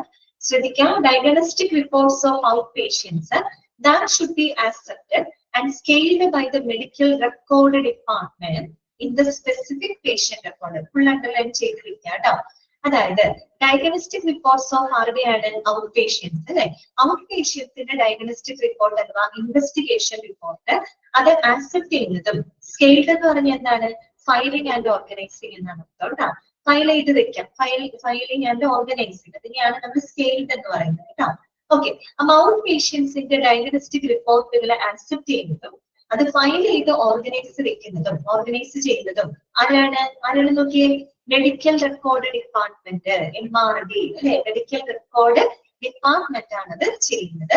അതും in the specific patient record എന്നുള്ള രീതിയിലാണ് അത് നമ്മൾ ആക്സെപ്റ്റ് ചെയ്ത് ഫയൽ ചെയ്ത് വെക്കുന്നത്. ഓക്കെ, ശ്രദ്ധിക്കാം കേട്ടോ. ഔട്ട് പേഷ്യൻസിന്റെ ഡയഗ്നോസ്റ്റിക് റിപ്പോർട്ട് അപ്പൊ എവിടെയാണ് ഫയൽ ചെയ്ത് വെക്കുന്നത്? ആരാണ് ഫയൽ ചെയ്ത് വെക്കുന്നത്? മെഡിക്കൽ റെക്കോർഡ് ഡിപ്പാർട്ട്മെന്റ് ആണ്. എന്തായിട്ടാണ് ഫയൽ ചെയ്ത് വെക്കുന്നത്? സ്പെസിഫിക് പേഷ്യന്റ് റെക്കോർഡ് എന്നുള്ള രീതിയിലാണ് ഫയൽ ചെയ്ത് വെക്കുന്നത്. അടുത്ത ശ്രദ്ധിക്കാം, in patient diagnostic reports that should be accepted and scaled on the വാർഡിലാണ് കേട്ടോ. വാർഡാണ് by the ward clerk or nurse കേട്ടോ. അപ്പൊ അതൊന്ന് നോട്ട് ചെയ്യാം കേട്ടോ. ഇൻ പേഷ്യൻസിന്റെ ഡയഗ്നോസ്റ്റിക് റിപ്പോർട്ട് ആക്സെപ്റ്റ് ചെയ്യുന്നതും അത് ഫയൽ ചെയ്ത് ഓർഗനൈസ് ചെയ്ത് വെക്കുന്നതും എവിടെയാണ്? വാർഡിലാണ്. വാർഡിൽ ആരാണ് ചെയ്യുന്നത്? വാർഡ് ക്ലർക്കോ ഓർ വാർഡ് ഇൻചാർജ് നഴ്സോ ആണ് അത് ഫയൽ ചെയ്ത് ഓർഗനൈസ് ചെയ്ത് വെക്കുന്നത്. അപ്പൊ രണ്ട് വ്യത്യാസമുണ്ട് കേട്ടോ. അത്ര മാത്രം നോട്ട് ചെയ്താൽ മതി. അപ്പൊ out patient diagnostic report medical record department ആണ് ഫയൽ ചെയ്ത് വെക്കുന്നത്. അതേസമയം ഇൻ പേഷ്യൻസ് അഡ്മിറ്റ് ആവുന്ന പേഷ്യൻസിന്റെ എന്താ പറയാ റെക്കോർഡുകൾ ആക്സെപ്റ്റ് ചെയ്യുന്നത് വാർഡിലാണ്. അത് വാർഡ് ക്ലർക്ക് അല്ലെങ്കിൽ വാർഡ് നഴ്സ് ആണ് അത് എന്ത് ചെയ്ത് വെക്കുന്നത്? ഈ പറയുന്ന പോലെ ഫയൽ ചെയ്ത് വെക്കുന്നത്. അതായത് അഡ്മിറ്റ് ആവുമ്പോൾ മിക്കവാറും വാർഡിലായിരിക്കുമല്ലോ അഡ്മിറ്റ് ആവുന്നത്. അപ്പൊ അതുകൊണ്ട് തീർച്ചയായിട്ടും വാർഡിൽ തന്നെയാണ് അത് ഫയൽ ചെയ്ത് വെക്കുന്നത്. വാർഡ് ക്ലർക്ക് അല്ലെങ്കിൽ വാർഡ് നഴ്സ് ആണ് ഇതിന്റെ ഇൻചാർജ് ഉള്ളത് കേട്ടോ. ഓക്കെ, അടുത്തത് ഹെൽത്ത് സെന്റർ കേട്ടോ. എന്താണ് പറയുന്നത്? The health center or clinic normally directs the patient to the hospital with a referral letter. Okay, നമുക്കറിയാവുന്നതാണ്. ഒരു ഹെൽത്ത് സെന്റർ എന്ന് പറഞ്ഞു കഴിഞ്ഞാൽ നമുക്കറിയാം പ്രൈമറി കെയർ മാത്രമാണ് അവിടെ കൊടുക്കുന്നത്. അഡ്വാൻസ്ഡ് ആയിട്ടുള്ള കെയറോ കാര്യങ്ങളോ ഒന്നും കൊടുക്കാനായിട്ട് ഹെൽത്ത് സെന്ററിൽ അതിനുള്ള ഫെസിലിറ്റി ഇല്ല, റിസോഴ്സുകൾ കുറവാണ് അല്ലെ. അപ്പോ ഹെൽത്ത് സെന്ററിലൊക്കെ എന്തെങ്കിലും കേസുകൾ വന്ന് കുറെ കൂടെ അഡ്വാൻസ്ഡ് ട്രീറ്റ്മെന്റിന് വേണ്ടിയിട്ട് ഹെൽത്ത് സെന്റർ എന്ത് ചെയ്യും? പേഷ്യൻസിനെ മറ്റേതെങ്കിലും നല്ല ഹോസ്പിറ്റലിലോട്ട് അവരെ റെഫർ ചെയ്ത് വിടും അല്ലെ. അങ്ങനെ റെഫർ ചെയ്തത് വെറുതെ ഒന്ന് പറഞ്ഞു വിടുകയാണോ? അല്ല, ഇതിന്റെ റെഫറൽ ലെറ്റർ ആണ് അല്ലെ. ഒരു റെഫറൽ ലെറ്ററിന്റെ സഹായത്തോടെ റെഫറൽ ലെറ്റർ ഉപയോഗിച്ചുകൊണ്ടാണ് ഹെൽത്ത് സെന്റർ അഥവാ ഒരു ക്ലിനിക്കിൽ നിന്നും പേഷ്യൻസിനെ ഇങ്ങോട്ടേക്ക് ഡയറക്ട് ചെയ്ത് വിടുന്നത്, ഹോസ്പിറ്റലിലോട്ട് ഡയറക്ട് ചെയ്ത് വിടുന്നത്. ഓക്കെ, അപ്പോ അതൊന്ന് നോക്കുക കേട്ടോ, ചിലപ്പോൾ ചോദിക്കാം. വിത്ത് എ ഡാഷ്, അതാണ് വിത്ത് എ റെഫറൽ ലെറ്റർ ആണ്. ഇനി the hospital and health centre must develop a clear referral and appointment system for both new and established patients. അതിപ്പോ ഹോസ്പിറ്റൽ ആയി കഴിഞ്ഞാലും ഈവൻ ഹെൽത്ത് സെന്റർ ആയി കഴിഞ്ഞാലും വളരെ ക്ലിയർ ആയിട്ടുള്ള ഒരു റെഫറൽ അപ്പോയിന്റ്മെന്റ് സംവിധാനങ്ങൾ അവിടെ ഉണ്ടായിരിക്കണം. അതും for both new and established patients, അതായത് പുതിയതായിട്ട് വരുന്ന പേഷ്യൻസ് ആയിക്കോട്ടെ, ഓൾറെഡി അവിടെ ട്രീറ്റ്മെന്റ് എടുക്കുന്ന നിലവിലുള്ള പേഷ്യൻസ് ആയിക്കോട്ടെ, രണ്ടു കൂട്ടർക്കും വേണ്ടിയിട്ട് ഹോസ്പിറ്റലിലായാലും ഹെൽത്ത് സെന്ററിലായി കഴിഞ്ഞാലും റെഫറൽ അപ്പോയിന്റ്മെന്റ് സംവിധാനങ്ങൾ ഉണ്ടായിരിക്കണം. ഓക്കെ, അതിപ്പോ ഹെൽത്ത് സെന്ററിൽ നിന്ന് ഹോസ്പിറ്റലിലോട്ട് വിടുമ്പോൾ റെഫറൽ ലെറ്റർ ഹെൽപ്പ് സഹായത്തോടു കൂടി വിടുക. അതുപോലെ തിരിച്ച് ഹോസ്പിറ്റലിൽ നിന്നാണെങ്കിലും ഒരു റെഫറൽ ലെറ്റർ അവിടെ ഉണ്ടായിരിക്കും. അത് ആർക്കൊക്കെ എല്ലാവർക്കും ബാധകമാണ് കേട്ടോ. അതായത് പുതുതായിട്ട് വരുന്ന പേഷ്യൻസിനും നിലവിലുള്ള പേഷ്യൻസിനും നമുക്ക് ചെയ്യുമ്പോൾ ഈ പറയുന്ന പോലെ റെഫറൽ അപ്പോയിന്റ്മെന്റ് സംവിധാനങ്ങൾ ഉപയോഗിച്ചിരിക്കണം കേട്ടോ. വേറെ കാര്യങ്ങളൊന്നുമില്ല. പിന്നെ വരുന്നത് ഈ റെഫറലിനെ പറ്റിയിട്ടാണ് അടുത്ത കാര്യം പറയുന്നത് കേട്ടോ. റെഫറൽ ഓഫ് എ പേഷ്യന്റ്, അവിടെ ശ്രദ്ധിക്കേണ്ട കാര്യങ്ങളാണ്. റെഫറൽ ഓഫ് എ പേഷ്യന്റ് നമ്മൾ പറഞ്ഞല്ലോ, ഹെൽത്ത് സെന്റർ അല്ലെങ്കിൽ ക്ലിനിക്കിൽ ഒരു റെഫറൽ ലെറ്ററിന്റെ സഹായത്തോടെയാണ് ഒരു പേഷ്യന്റിനെ നമ്മൾ ഹോസ്പിറ്റലിലോട്ട് ഡയറക്ട് ചെയ്ത് വിടുന്നത്. കാര്യം ഹെൽത്ത് സെന്ററിൽ ഫെസിലിറ്റികൾ കുറവാണ്, കുറച്ച് നല്ല ട്രീറ്റ്മെന്റുകൾ കിട്ടാൻ അവരെ നമ്മൾ ഹോസ്പിറ്റലിലോട്ട് പറഞ്ഞിരിക്കുകയാണ്. ഓക്കെ, അപ്പൊ ഇനി ശ്രദ്ധിക്കേണ്ടത് നോക്കിയേ, 3 copies should be received by the hospital. The first 2 copies should be presented to the hospital by the patient, while the third copy should be retained by the referring health center or clinic. അവിടെ പറഞ്ഞിരിക്കുന്ന കാര്യം ഇതാണ്, നമ്മള് 3 copies of referral letters ആണ് അവിടെ generate ചെയ്യുന്നത് കേട്ടോ. Referral letter ഒരെണ്ണമല്ല, 3 copies ആണ്. അതായത് 3 റെഫറൽ കോപ്പികളാണ്, റെഫറൽ ലെറ്ററിന്റെ 3 കോപ്പികളാണ് നമ്മൾ ജനറേറ്റ് ചെയ്യുന്നത്. ഇനി ഈ 3 കോപ്പികളും ഏതൊക്കെ എവിടൊക്കെയാണ് സൂക്ഷിക്കുന്നത് അതൊന്ന് നോട്ട് ചെയ്യാം കേട്ടോ. നോക്കിയേ, the first 2 copies should be presented to the hospital by the patient. അതായത് ആദ്യത്തെ 2 കോപ്പികൾ, 3 കോപ്പിയാണ് റെഫറൽ ലെറ്ററിന്റെ നമ്മൾ ജനറേറ്റ് ചെയ്യുന്നത്. അതില് ആദ്യത്തെ 2 കോപ്പികൾ എന്ത് ചെയ്യണം? പേഷ്യന്റ് അവര് പോകുന്ന ഹോസ്പിറ്റലിൽ പ്രസന്റ് ചെയ്യണം. മനസ്സിലായല്ലോ? ആദ്യത്തെ 2 കോപ്പികൾ പേഷ്യന്റ് എന്ത് ചെയ്യണം? അവര് പോകുന്ന ഹോസ്പിറ്റലിൽ പ്രസന്റ് ചെയ്യണം. ഓക്കെ, ഇനി മൂന്നാമതൊരു കോപ്പിയാണ് ഉള്ളത്, അതെന്ത് ചെയ്യണം? But the third copy should be retained by the referring health center or clinic. മൂന്നാമത്തെ കോപ്പി എവിടെയാണ് സൂക്ഷിക്കേണ്ടത്? ഹെൽത്ത് സെന്ററിലോ ക്ലിനിക്കിലോ ആണ് സൂക്ഷിക്കേണ്ടത്. മനസ്സിലായോ? ഹെൽത്ത് സെന്റർ ക്ലിനിക്കിലാണ് ഹോസ്പിറ്റലിലോട്ട് പറഞ്ഞയക്കുന്നത് with help of referral letter. അപ്പൊ നമ്മൾ 3 copies of referral letter generate ചെയ്യും. അതിൽ 2 copies ഓഫ് റെഫറൽ ലെറ്റർ എന്ത് ചെയ്യാണ്? That is presented to the hospital by the patient. Patient അവരെന്ത് ചെയ്യും? അവർ പോകുന്ന ഹോസ്പിറ്റലിൽ 2 കോപ്പി അവിടെ സബ്മിറ്റ് ചെയ്യും. മൂന്നാമത്തെ കോപ്പി എവിടെ തന്നെയാണ് ചെയ്യുന്നത്? നമ്മുടെ റെഫർ ചെയ്തിട്ടുള്ള ഹെൽത്ത് സെന്റർ അല്ലെങ്കിൽ ക്ലിനിക്കിൽ തന്നെയാണ് മൂന്നാമത്തെ കോപ്പി സൂക്ഷിക്കുന്നത്. ഓക്കെ, അതിനുശേഷം നോക്കിയേ, after treatment the first copy should be passed on the health center or hospital. Hospital നല്ല ഇവിടെ വരാം, ഹെൽത്ത് സെന്റർ ഓർ ക്ലിനിക്ക് എന്നാക്കാം കേട്ടോ. ഹോസ്പിറ്റൽ അല്ല, ക്ലിനിക്ക് എന്നാക്കിക്കോട്ടോ, അങ്ങനെ വായിക്കുമ്പോൾ പിന്നെ കൺഫ്യൂസ്ഡ് ആവും. Okay, health centre or clinic നിട്ടുള്ളൂ കേട്ടോ. അവിടെ നിന്നാണല്ലോ പേഷ്യന്റിനെ പിടിച്ച് റെഫർ ചെയ്ത് ഹോസ്പിറ്റലിലോട്ട് വരുന്നത്. അപ്പൊ ഇവിടെ ഇങ്ങനെ എഴുതാം കേട്ടോ, should be passed on the health centre or clinic എന്നാക്കാം കേട്ടോ. Clinic as a feedback information and the second copy should be retained in the hospital. അപ്പൊ എന്ത് ചെയ്യണം? ട്രീറ്റ്മെന്റ് കഴിഞ്ഞാല്, ആഫ്റ്റർ ട്രീറ്റ്മെന്റ് കഴിഞ്ഞു കഴിഞ്ഞാല് നമുക്കറിയാം 2 കോപ്പികൾ എവിടെയുണ്ട്? ഹോസ്പിറ്റലുണ്ട്. അതിൽ ഫസ്റ്റ് കോപ്പി എന്ത് ചെയ്യാം? Send back to the clinic or health centre. Health സെന്ററിലേക്കോ ക്ലിനിക്കിലേക്കോ ആ ഒരു കോപ്പി എന്ത് ചെയ്യാം? അയച്ചു കൊടുക്കുക, തിരിച്ചയച്ചു കൊടുക്കുക. എന്തായിട്ടാണ്? As a feedback information. കാര്യം നമുക്കറിയാം ആ ഹെൽത്ത് സെന്ററിൽ നിന്നാണ് നമ്മൾ പേഷ്യന്റിനെ റെഫർ ചെയ്ത് ഹോസ്പിറ്റലിലോട്ട് വിട്ടത്. ആ ഹോസ്പിറ്റലിലാണ് പേഷ്യന്റ് പിന്നീട് ട്രീറ്റ്മെന്റും കാര്യങ്ങളും എടുക്കുന്നത്. ട്രീറ്റ്മെന്റ് കഴിഞ്ഞു കഴിഞ്ഞാല് ആ ഹോസ്പിറ്റൽ എന്ത് ചെയ്യണം, 2 കോപ്പി ഉണ്ട് അവരുടെ കയ്യിൽ. അതിൽ ഫസ്റ്റ് കോപ്പി എന്ത് ചെയ്യാം, that is send back to the health centre or clinic as a feedback information ആയിട്ട് തിരിച്ചയച്ചു കൊടുക്കുക. പിന്നെ ഉള്ളത് second copy, that should be returned in the hospital. ഒരു കോപ്പിയാണ് ഹോസ്പിറ്റലിന്റെ കയ്യിലുള്ള second copy, that is should be returned in the hospital. അത് ഹോസ്പിറ്റലിൽ തന്നെ സൂക്ഷിക്കാം. ഇതൊക്കെ ട്രീറ്റ്മെന്റ് കഴിയുന്നതോടുകൂടി 2 കോപ്പി ആരുടെ കയ്യിൽ കിട്ടും, ഹെൽത്ത് സെന്ററിന്റെ ക്ലിനിക്കിന്റെ കയ്യിൽ കിട്ടും. ഓക്കെ, സംഭവം മനസ്സിലായോ നിങ്ങൾക്ക്? അതായത് നമ്മൾ 3 കോപ്പീസ് ഓഫ് റെഫറൽ ലെറ്റർ ആണ് ജനറേറ്റ് ചെയ്യുന്നത് കേട്ടോ. ഓക്കെ, അപ്പൊ അതിനകത്ത് ആദ്യത്തെ 2 കോപ്പി എന്ത് ചെയ്യണം, ഹോസ്പിറ്റലിൽ പ്രസന്റ് ചെയ്യണം. ഓക്കെ, 3ാമത്തെ കോപ്പി എവിടെ വെക്കാം, നമ്മുടെ ഹെൽത്ത് സെന്ററിൽ ക്ലിനിക്കിൽ വെക്കാം. ഇനി ആഫ്റ്റർ ട്രീറ്റ്മെന്റ് കഴിഞ്ഞ് കഴിഞ്ഞാല് ഹോസ്പിറ്റൽ എന്ത് ചെയ്യാം, first copy send back to the ക്ലിനിക്കിലേക്ക് അയച്ചു കൊടുക്കാം. ഫീഡ്ബാക്ക് ഇൻഫർമേഷൻ ആയിട്ട്. സെക്കൻഡ് കോപ്പി എവിടെ തന്നെ സൂക്ഷിക്കാം, ഹോസ്പിറ്റലിൽ തന്നെ സൂക്ഷിക്കുക കേട്ടോ. അത്രയേ ഉള്ളൂ അവിടെ പറഞ്ഞിരിക്കുന്ന കാര്യങ്ങൾ. മനസ്സിലായല്ലോ? മനസ്സിലായില്ലേ? ഓക്കെ അല്ലേ?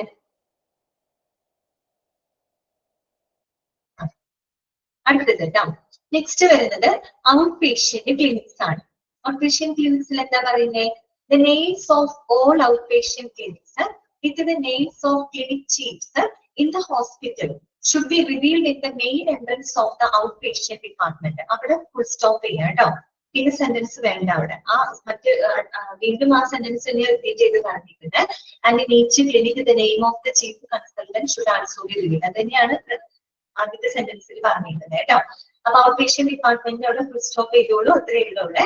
അതായത് the names of all outpatient clinics with the names of clinic chiefs in the hospital should be revealed in the main entrance of the outpatient department കേട്ടോ. അതായത് ഒരു ഹോസ്പിറ്റലിന്റെ നമ്മുടെ ഔട്ട് പേഷ്യന്റ് ഡിപ്പാർട്ട്മെന്റിന്റെ എൻട്രൻസിൽ തന്നെ അവിടെ പ്രവർത്തിക്കുന്ന എല്ലാ ഔട്ട് പേഷ്യന്റ് ക്ലിനിക്കുകളുടെ പേരുകളും അതിനോടൊപ്പം അവിടുത്തെ ഹെഡ് അല്ല അവിടുത്തെ ക്ലിനിക് ചീഫ് ആരാണ് അവരുടെ പേരുകൾ ഉൾപ്പെടെ എന്ത് ചെയ്തിരിക്കണം, അവിടെ എക്സിബിറ്റ് ചെയ്തിരിക്കണം. അത് നമ്മൾ കണ്ടിട്ടുണ്ടല്ലോ ഹോസ്പിറ്റലിൽ പോകുന്ന സമയത്ത് അല്ലെ. ഔട്ട് പേഷ്യന്റ് ഡിപ്പാർട്ട്മെന്റിന്റെ അവിടെ ഇപ്പൊ മൾട്ടി സ്പെഷ്യാലിറ്റി ഹോസ്പിറ്റലൊക്കെ നമ്മൾ പോകുന്ന സമയത്ത് എങ്ങനെയാണ് ഔട്ട് പേഷ്യന്റ് ഡിപ്പാർട്ട്മെന്റിന്റെ എൻട്രൻസിന്റെ അവിടെ തന്നെ അവിടെ ഏതൊക്കെ ഔട്ട് പേഷ്യന്റ് ക്ലിനിക്കുകൾ ഉണ്ടെന്നുള്ളത് അവിടെ എഴുതിയിട്ടുണ്ടായിരിക്കും. അതുപോലെ ഓരോ ക്ലിനിക്കിലും ചീഫ് ആരാണ്, ഹെഡ് അല്ലെ, ആ ഒരു ഹെഡിന്റെ പേര് ഡോക്ടർ ആയിരിക്കും, അവരുടെ പേരും കാര്യങ്ങളൊക്കെ അവിടെ എഴുതിയിട്ടുണ്ടാവും, കണ്ടിട്ടുണ്ടല്ലോ. അത് തന്നെയാണ് അവിടെ പറയുന്നത് കേട്ടോ. The names of all outpatient clinic with the names of the clinic chiefs in the hospital should be revealed in the main entrance of the outpatient. എൻട്രൻസിൽ എക്സിബിറ്റ് ചെയ്യുന്നത് എന്തുകൊണ്ടാണ്, അവിടേക്കാണ് ആളുകൾ വന്ന് കഴിയുന്നത് അല്ലെ. പെട്ടെന്ന് ആളുകൾക്ക് ഇത് വിസിബിൾ ആവുന്നതിന് വേണ്ടിയിട്ടാണ് അവിടെ അത് എക്സിബിറ്റ് ചെയ്യണമെന്ന് പറയുന്നത് കേട്ടോ. ഓക്കെ, അടുത്തതാണ് ആക്സിഡന്റ് ആൻഡ് എമർജൻസി സർവീസ്. അവിടെ നമ്മൾ ശ്രദ്ധിക്കണം, ആക്സിഡന്റ് ആൻഡ് എമർജൻസി സർവീസ് കേട്ടോ. നോക്കാം, of the 3 accident and emergency forms, the first copy is kept in the casualty department. Second copy is presented by the patient in the pharmacy to get the medications, and third copy is kept by the patient. നമ്മൾ referral letter 3 generate ചെയ്തെന്ന് പറഞ്ഞില്ലേ, അതുപോലെ തന്നെ accident and emergency സർവീസുകളിൽ ഇതുപോലെ നമ്മൾ 3 copies of accident emergency ഫോമുകളാണ് generate ചെയ്യുന്നത് കേട്ടോ. 3 കോപ്പികളാണ് ഇവിടെ നമ്മൾ ജനറേറ്റ് ചെയ്യുന്നത്.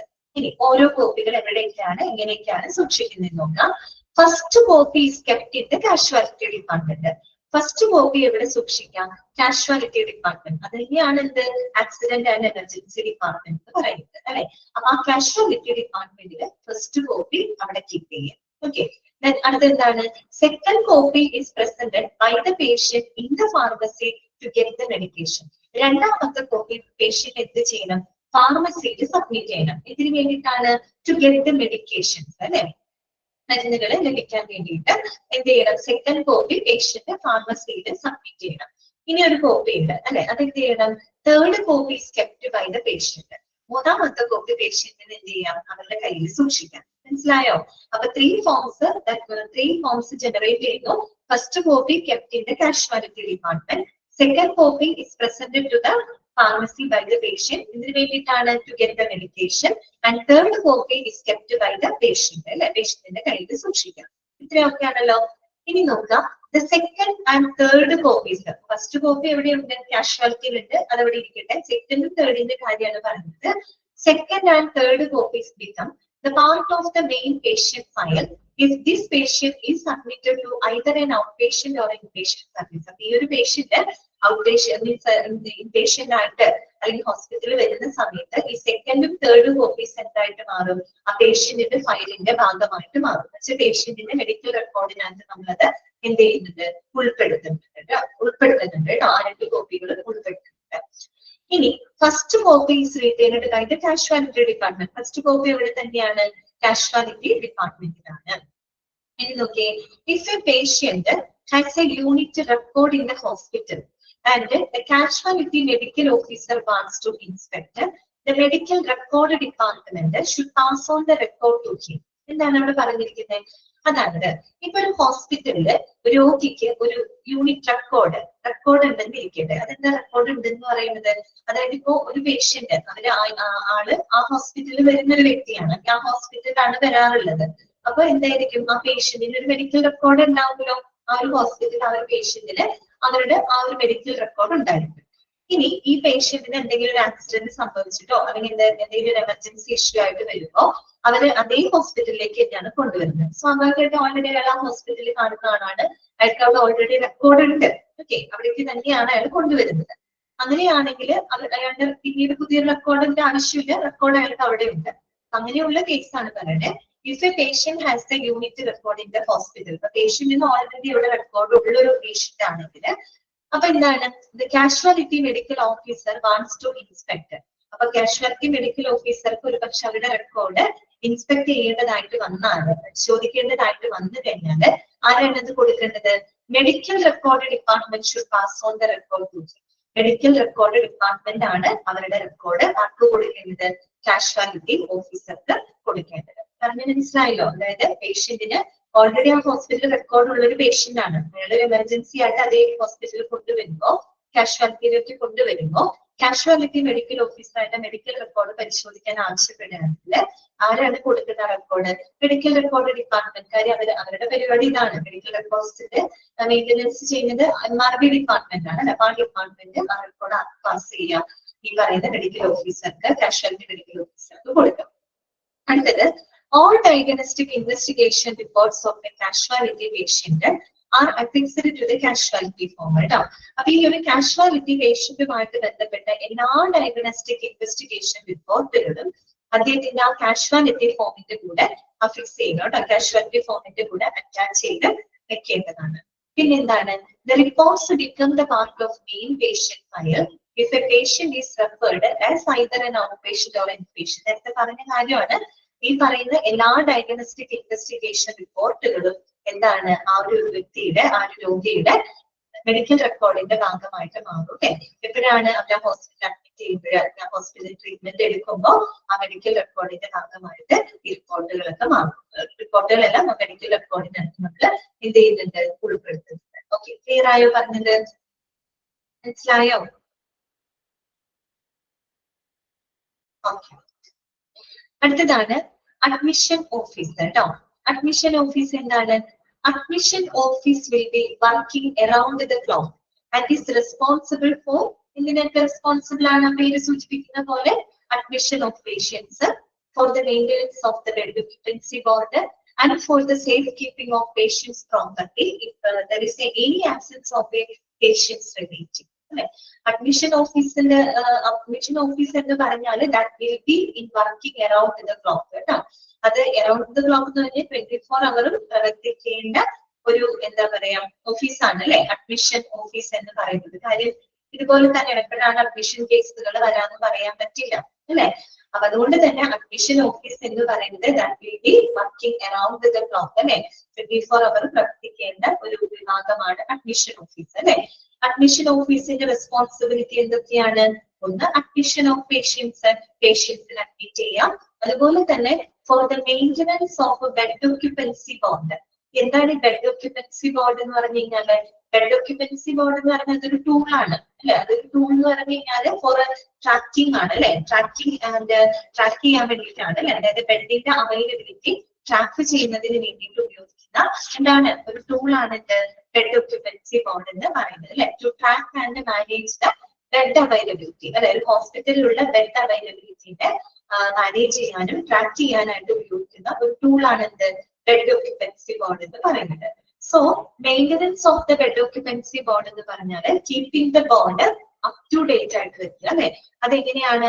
ഇത് കറന്റ് ബെഡ് ഓക്യുപ്പൻസി ഇൻഫർമേഷൻ, നിലവിലുള്ള ആ ബെഡ് ഓക്യുപ്പൻസി ഇൻഫർമേഷൻ അനുസരിച്ചുകൊണ്ട് ആ ഒരു ബോർഡ് അപ് ടു ഡേറ്റ് ആയിട്ട് വെക്കുക. എന്ന് വെച്ചാൽ നമ്മൾ അഡ്മിഷൻ എടുക്കുമ്പോൾ കൃത്യമായിട്ട് അറിയണം എത്ര ബെഡ്സുകൾ ഇനി അവൈലബിൾ ആണ്, നിലവിൽ എത്ര ബെഡുകളിൽ ഈ പറയുന്ന പേഷ്യൻസ് ഓക്യുപ്പൈഡ് ആണ്, ഇനി ബാലൻസ് എത്ര ബെഡുകളുണ്ട്, അതൊക്കെ നോക്കിയിട്ട് വേണം അഡ്മിഷൻ എടുക്കാനായിട്ട്. ചില ഹോസ്പിറ്റലിലൊക്കെ പോകുന്ന സമയത്ത് അഡ്മിഷൻ പറഞ്ഞാലും ചിലപ്പോ ബെഡ് എന്തുണ്ടാക്കില്ല, ബെഡ് അവൈലബിലിറ്റി ഉണ്ടാവില്ല. അങ്ങനെയാണെങ്കിൽ അവർ എന്ത് ചെയ്യും, മറ്റേതെങ്കിലും ഹോസ്പിറ്റലിലോട്ട് അവര് പറഞ്ഞു വിടും അല്ലെ. അങ്ങനെ ഉണ്ടാവാറുണ്ട്. അപ്പൊ അതാണ് പറഞ്ഞത് ബെഡ് ഓക്യുപ്പൻസി ബോർഡ് എന്ന് പറഞ്ഞൊരു ടൂളാണ്.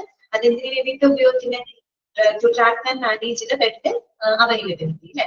അപ്പൊ maintenance of bed occupancy board എന്ന് വെച്ചാൽ ബെഡ് ഓക്യുപ്പൻസി ബോർഡ് എപ്പോഴും അപ് ടു ഡേറ്റ് ആയിട്ട് ഇരിക്കണം കേട്ടോ. അതായത് നിലവിലുള്ള ബെഡ് ഓക്യുപ്പൻസി കറക്റ്റ് ആയിട്ട് അതിനകത്ത് റിയൽ ടൈം, അതായത് തത്സമയം തന്നെ അത് അപ്ഡേറ്റ് ചെയ്തുകൊണ്ടിരിക്കണം. എന്നാലേ നമുക്ക് അറിയാൻ പറ്റുള്ളൂ എത്ര ബെഡുകൾ ഉണ്ട്, ഇനി എത്ര ബെഡുകൾ ഓൾറെഡി ഓക്യുപ്പൈഡ് ആണ്, അതൊക്കെ നോക്കിയിട്ട് വേണം അഡ്മിഷൻ എടുക്കാൻ. ഓക്കെ, അതിന് വേണ്ടിയിട്ടാണ്. അതുപോലെ തന്നെ for safe keeping of patients property if there is any absence of a patient relative. അതോടൊപ്പം പേഷ്യൻസിന്റെ പ്രോപ്പർട്ടികൾ സുരക്ഷിതമാക്കി സൂക്ഷിക്കുക. എങ്ങനെയാണെങ്കിൽ if there is any absence of a patients relative, പേഷ്യൻസിന്റെ റിലേറ്റീവ്സ് ആരും അവരുടെ അരികിൽ ഇല്ലാന്നുണ്ടെങ്കിൽ അഡ്മിറ്റ് ആവുന്ന പേഷ്യൻസിന്റെ പ്രോപ്പർട്ടികൾ സുരക്ഷിതമാക്കി വെക്കാനുള്ള ഒരു റെസ്പോൺസിബിലിറ്റി കൂടെ ആർക്കുണ്ട്? അഡ്മിഷൻ ഓഫീസിനുണ്ട് കേട്ടോ. അതൊന്നും അറിഞ്ഞിരിക്കുക, എളുപ്പമുള്ള കാര്യങ്ങളാണ്. അഡ്മിഷൻ ഓഫീസിന്റെ റെസ്പോൺസിബിലിറ്റി എന്താണ്? For the admission of patients, maintenance of the bed occupancy board and safe keeping of patients property if there is any absence of the patients relatives. Okay, അതൊക്കെ ഒന്ന് അറിഞ്ഞിരിക്കുക കേട്ടോ. അടുത്തതാണ് ഡയറക്റ്റ് അഡ്മിഷൻ. ഡയറക്റ്റ് അഡ്മിഷൻ കേസുകൾ എന്നാൽ എങ്ങനെയാണ്? Direct admission എന്ന് പറഞ്ഞാൽ ഇപ്പൊ മറ്റേതെങ്കിലും ഹോസ്പിറ്റലിൽ നിന്ന് എമർജൻസി ആയിട്ട് അഡ്മിഷൻ പറഞ്ഞുകൊണ്ട് റെഫർ ചെയ്ത് വിടുന്ന പേഷ്യൻസ് ഉണ്ടായിരിക്കും അല്ലെ.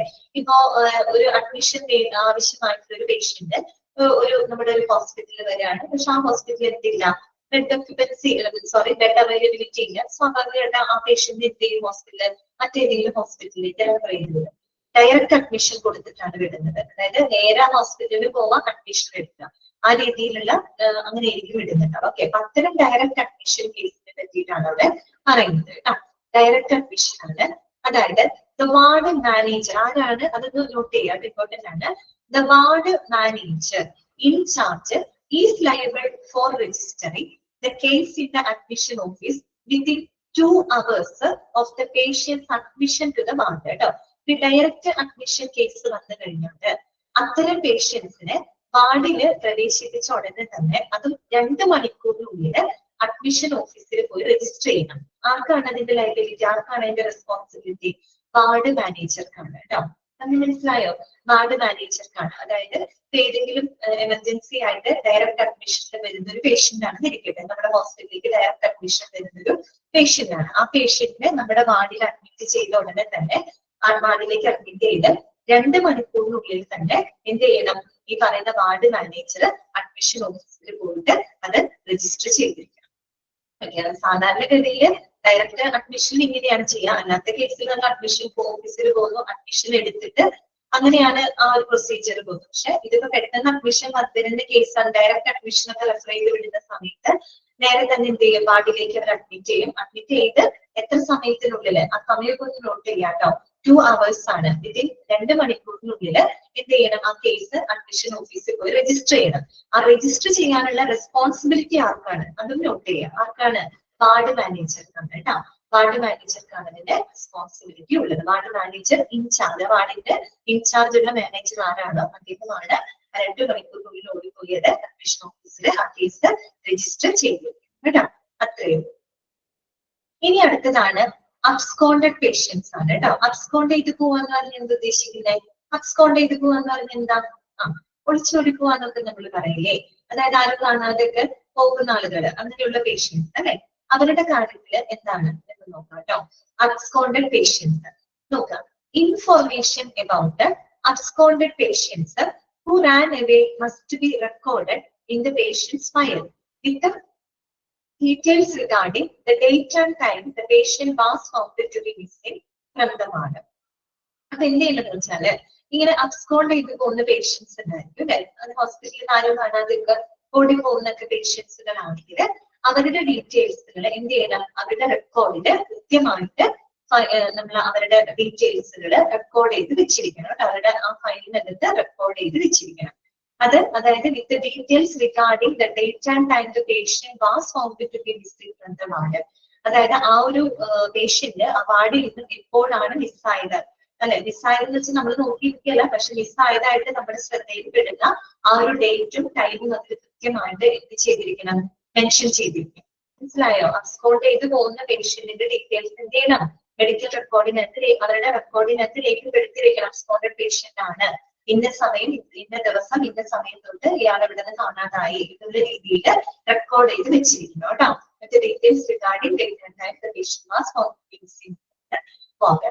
അതിനുശേഷം എന്താണെന്ന് നോക്കുക, the treating physician must note and sign the record properly. അതിനുശേഷം അവർ ചികിത്സിച്ചിരുന്ന ട്രീറ്റിംഗ് ഫിസിഷ്യൻ ആരാണോ അവരത് കൃത്യമായിട്ട് നോട്ട് ചെയ്ത് സൈൻ ചെയ്ത് വെക്കണം. ആ റെക്കോർഡ് സൈൻ ചെയ്ത് വെക്കണം. കാര്യം അത് കേസ് കൊണ്ടതാണ്, അബ്സ്കോണ്ട് ചെയ്ത് പോയ കേസാണല്ലോ. സോ അത് അവരെ ട്രീറ്റ് ചെയ്തിരുന്ന ഫിസിഷ്യൻ ആണ് അത് നോട്ട് ചെയ്ത് ആ റെക്കോർഡ് പ്രോപ്പർ ആയിട്ട് സൈൻ ചെയ്തിരിക്കണം.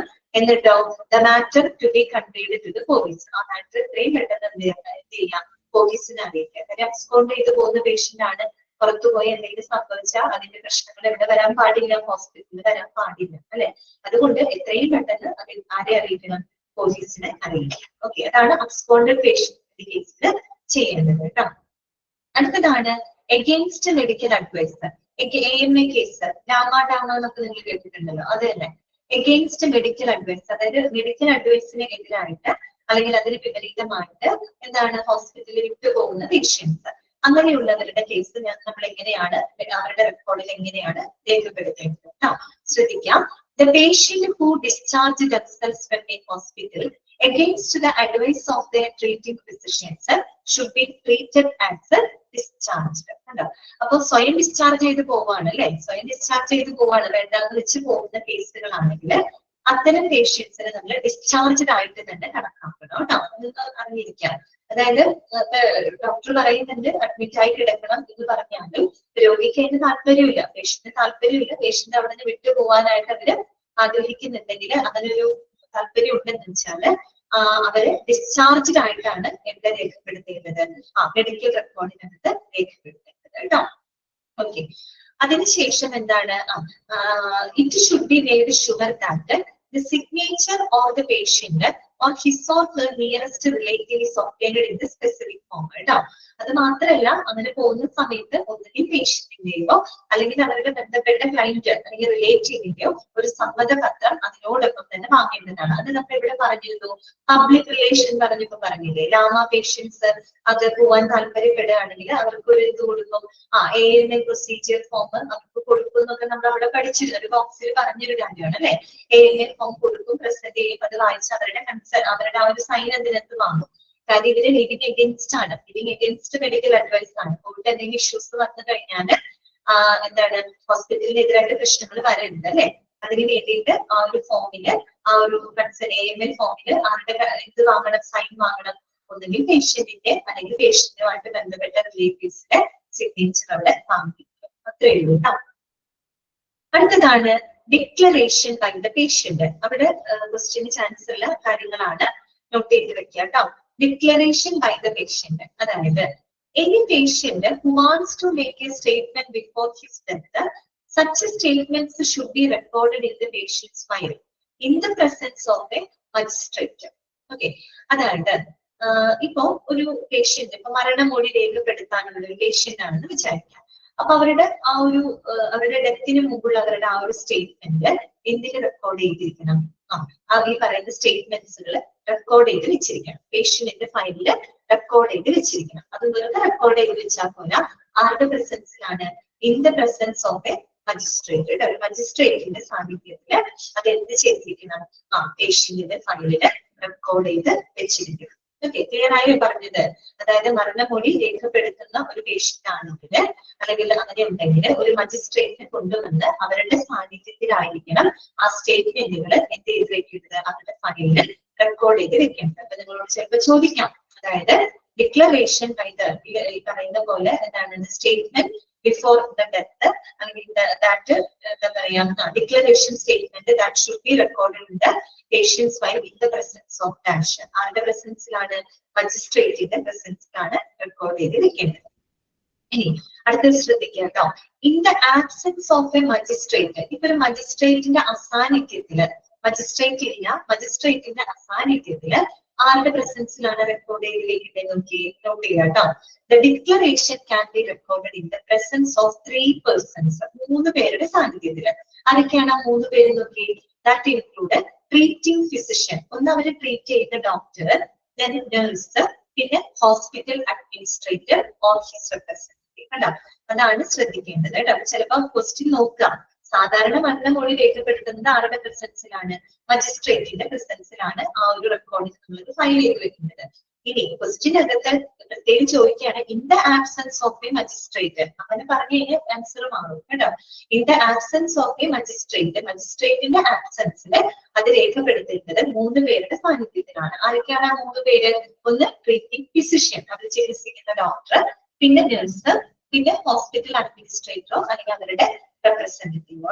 അത് നോട്ട് ചെയ്ത് വെക്കുക കേട്ടോ. ആരൊക്കെയാണ്? Treating physician, nurse, hospital administrator or representative കേട്ടോ. എങ്ങനെയാണെങ്കിൽ മജിസ്ട്രേറ്റിന്റെ സാന്നിധ്യത്തിൽ കേട്ടോ. ക്ലിയർ? അതൊക്കെ വേണമെങ്കിൽ ക്വസ്റ്റ്യൻ ചോദിക്കാവുന്നതാണ്. അപ്പൊ ഇത്രയും കാര്യങ്ങൾ മനസ്സിലായോ നിങ്ങൾക്ക്? ഇത്രയും കാര്യങ്ങളൊക്കെ മനസ്സിലായല്ലോ. അപ്പൊ 6 ഡിജിറ്റ് നമ്പർ സിസ്റ്റം ഒക്കെ നോക്കുക കേട്ടോ. എന്താണ് അണ്ടർലൈൻ ചെയ്യേണ്ടത്? 6 ഡിജിറ്റ് നമ്പർ നമ്മൾ പറഞ്ഞില്ലേ, medical record numbering system. Okay, അതിനകത്ത് 6 ഡിജിറ്റ് നമ്പർ അത് നോട്ട് ചെയ്ത് വെക്കാം. അതുപോലെ എന്താണ് പേഷ്യന്റ് മാസ്റ്റർ ഇൻഡെക്സ് ചോദിക്കാം. ഓക്കെ, അതുപോലെ തന്നെ ഞാനിവിടെ പറഞ്ഞല്ലോ അപ്പോയിന്റ്മെന്റ് സിസ്റ്റം. ഏത് കാര്യങ്ങളിലൊഴികെ അപ്പോയിന്റ്മെന്റ്സ്, ഏത് കാര്യങ്ങളിൽ അപ്പോയിന്റ്മെന്റ് സിസ്റ്റം നമുക്ക് നോക്കണ്ട? ലേബർ ആൻഡ് എമർജൻസി കേസിൽ നമ്മൾ അപ്പോയിന്റ്മെന്റ് സിസ്റ്റം നോട്ട് ചെയ്യേണ്ട ആവശ്യം വരുന്നില്ല. അതൊക്കെ ഒന്ന് ശ്രദ്ധിക്കുക കേട്ടോ. അതുപോലെ റെഫറൽ ലെറ്റർ, ഒരു ഹെൽത്ത് സെന്റർ അല്ലെങ്കിൽ ക്ലിനിക്കിൽ നിന്നും പേഷ്യന്റിനെ ഹോസ്പിറ്റലിലോട്ട് പറഞ്ഞു വിടുന്നത് ഇതിന്റെ സഹായത്തോടു കൂടിയാണ്, റെഫറൽ ലെറ്ററിന്റെ സഹായത്തോടു കൂടിയാണ്. ഓക്കെ, പിന്നെ ആ 3 കോപ്പികളൊക്കെ നമ്മൾ പറഞ്ഞു അല്ലെ, റെഫറലിന്റെ 3 കോപ്പികള്, അതുപോലെ ആക്സിഡന്റ് എമർജൻസി കേസുകളുടെ 3 കോപ്പികള്, അതൊക്കെ പറഞ്ഞു എവിടെയൊക്കെയാണ് എങ്ങനെയൊക്കെയാണ് സൂക്ഷിക്കുന്നത് കേട്ടോ. അതൊക്കെ നോട്ട് ചെയ്ത് വെക്കാം. അതുപോലെ അഡ്മിഷൻ ഓഫീസിന്റെ റെസ്പോൺസിബിലിറ്റി എന്തൊക്കെയാണ്? ഓക്കെ, പിന്നെ ഡയറക്റ്റ് അഡ്മിഷൻ വരുമ്പോ എത്ര സമയത്തിനുള്ളിൽ? 2 അവേഴ്സിനുള്ളിൽ. ആർക്കാണ് അതിന്റെ ലൈബിലിറ്റി? വാർഡ് മാനേജർക്കാണ്. അതൊക്കെ നോട്ട് ചെയ്ത് വെക്കാം. അതുപോലെ തന്നെ എന്താണ് മറ്റൊരു കാര്യം പറഞ്ഞത് ഡിക്ലറേഷൻ. അത് ഇമ്പോർട്ടന്റ് ആണ്. ആരുടെ സാന്നിധ്യത്തിലാണ് മരണമൊഴി ഫയൽ ചെയ്ത് വെക്കുന്നത്? മജിസ്ട്രേറ്റിന്റെ സാന്നിധ്യത്തിലാണ്.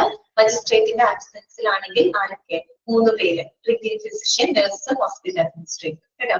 അത്രയും നിങ്ങൾ അണ്ടർലൈൻ ചെയ്ത് വെക്കാം. നിങ്ങളൊരു കാര്യം ചെയ്യും, ജസ്റ്റ് ഇപ്പൊ എടുത്ത കാര്യങ്ങൾ ഒന്ന് ഓടിച്ചൊന്ന് വായിച്ചു നോക്കി, ജസ്റ്റ് ഒന്ന് വായിച്ചു നോക്കി. ഇങ്ങനെയൊക്കെ വരണ്ട, കുറച്ച് വെള്ളം കുടിച്ചിട്ട് വരാം. ഇപ്പോഴേക്കൊന്ന് വായിക്കേ.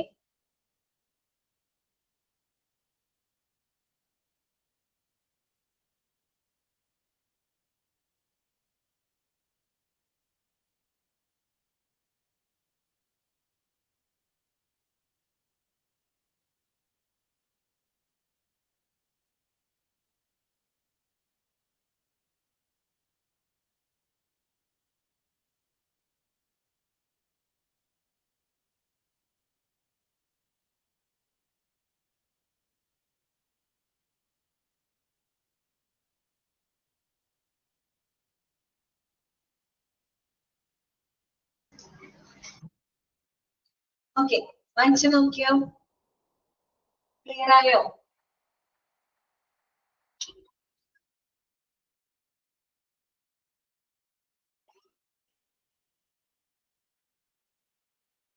ഫുള്ള് വായിക്കാന്ന് വെച്ചാൽ ഫുള്ള് മാക്സിമം സ്പീഡിൽ വായിച്ചു നോക്കാം കേട്ടോ. അപ്പൊ പറഞ്ഞ കാര്യങ്ങളല്ലേ, അപ്പൊ ഒന്ന് ഓടിച്ച് വായിച്ചു വെക്കാൻ മതി. Okay,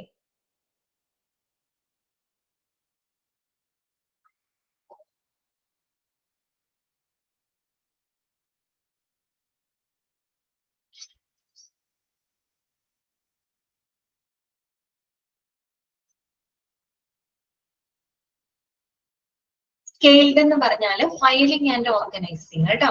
filing and organising. നമ്മൾ റെക്കോർഡുകളൊക്കെ ഫയൽ ചെയ്ത് അതിനെ ഓർഗനൈസ് ചെയ്ത് വെക്കുന്നതിനെയാണ് സ്കെയിൽഡ് എന്ന് പറയുന്നത് കേട്ടോ. സ്കെയിൽഡ്. ഓക്കെ,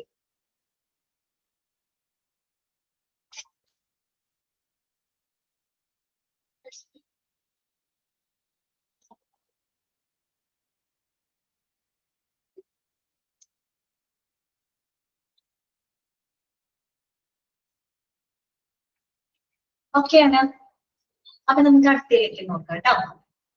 നെക്സ്റ്റ് നമുക്ക് പഠിക്കാനായിട്ടുള്ളത് കംപ്ലീഷൻ ഓഫ് മെഡിക്കൽ റെക്കോർഡ്സ് കേട്ടോ. മെഡിക്കൽ റെക്കോർഡ് കംപ്ലീറ്റ് ചെയ്യുന്നതുമായിട്ട് ബന്ധപ്പെട്ട് ശ്രദ്ധിക്കേണ്ട കാര്യങ്ങൾ അവിടെ ക്വസ്റ്റ്യന് ചോദിക്കാവുന്നതാണ് കേട്ടോ. ശ്രദ്ധിക്കാം കേട്ടോ. മെഡിക്കൽ റെക്കോർഡിന്റെ പൂർത്തീകരണവുമായിട്ട് ബന്ധപ്പെട്ട കുറച്ച് കാര്യങ്ങൾ അവിടെ എഴുതിയിട്ടുണ്ട്. എന്തൊക്കെയാന്ന് നോക്കി. Physicians have to complete the records before the discharge of a patient wherever possible.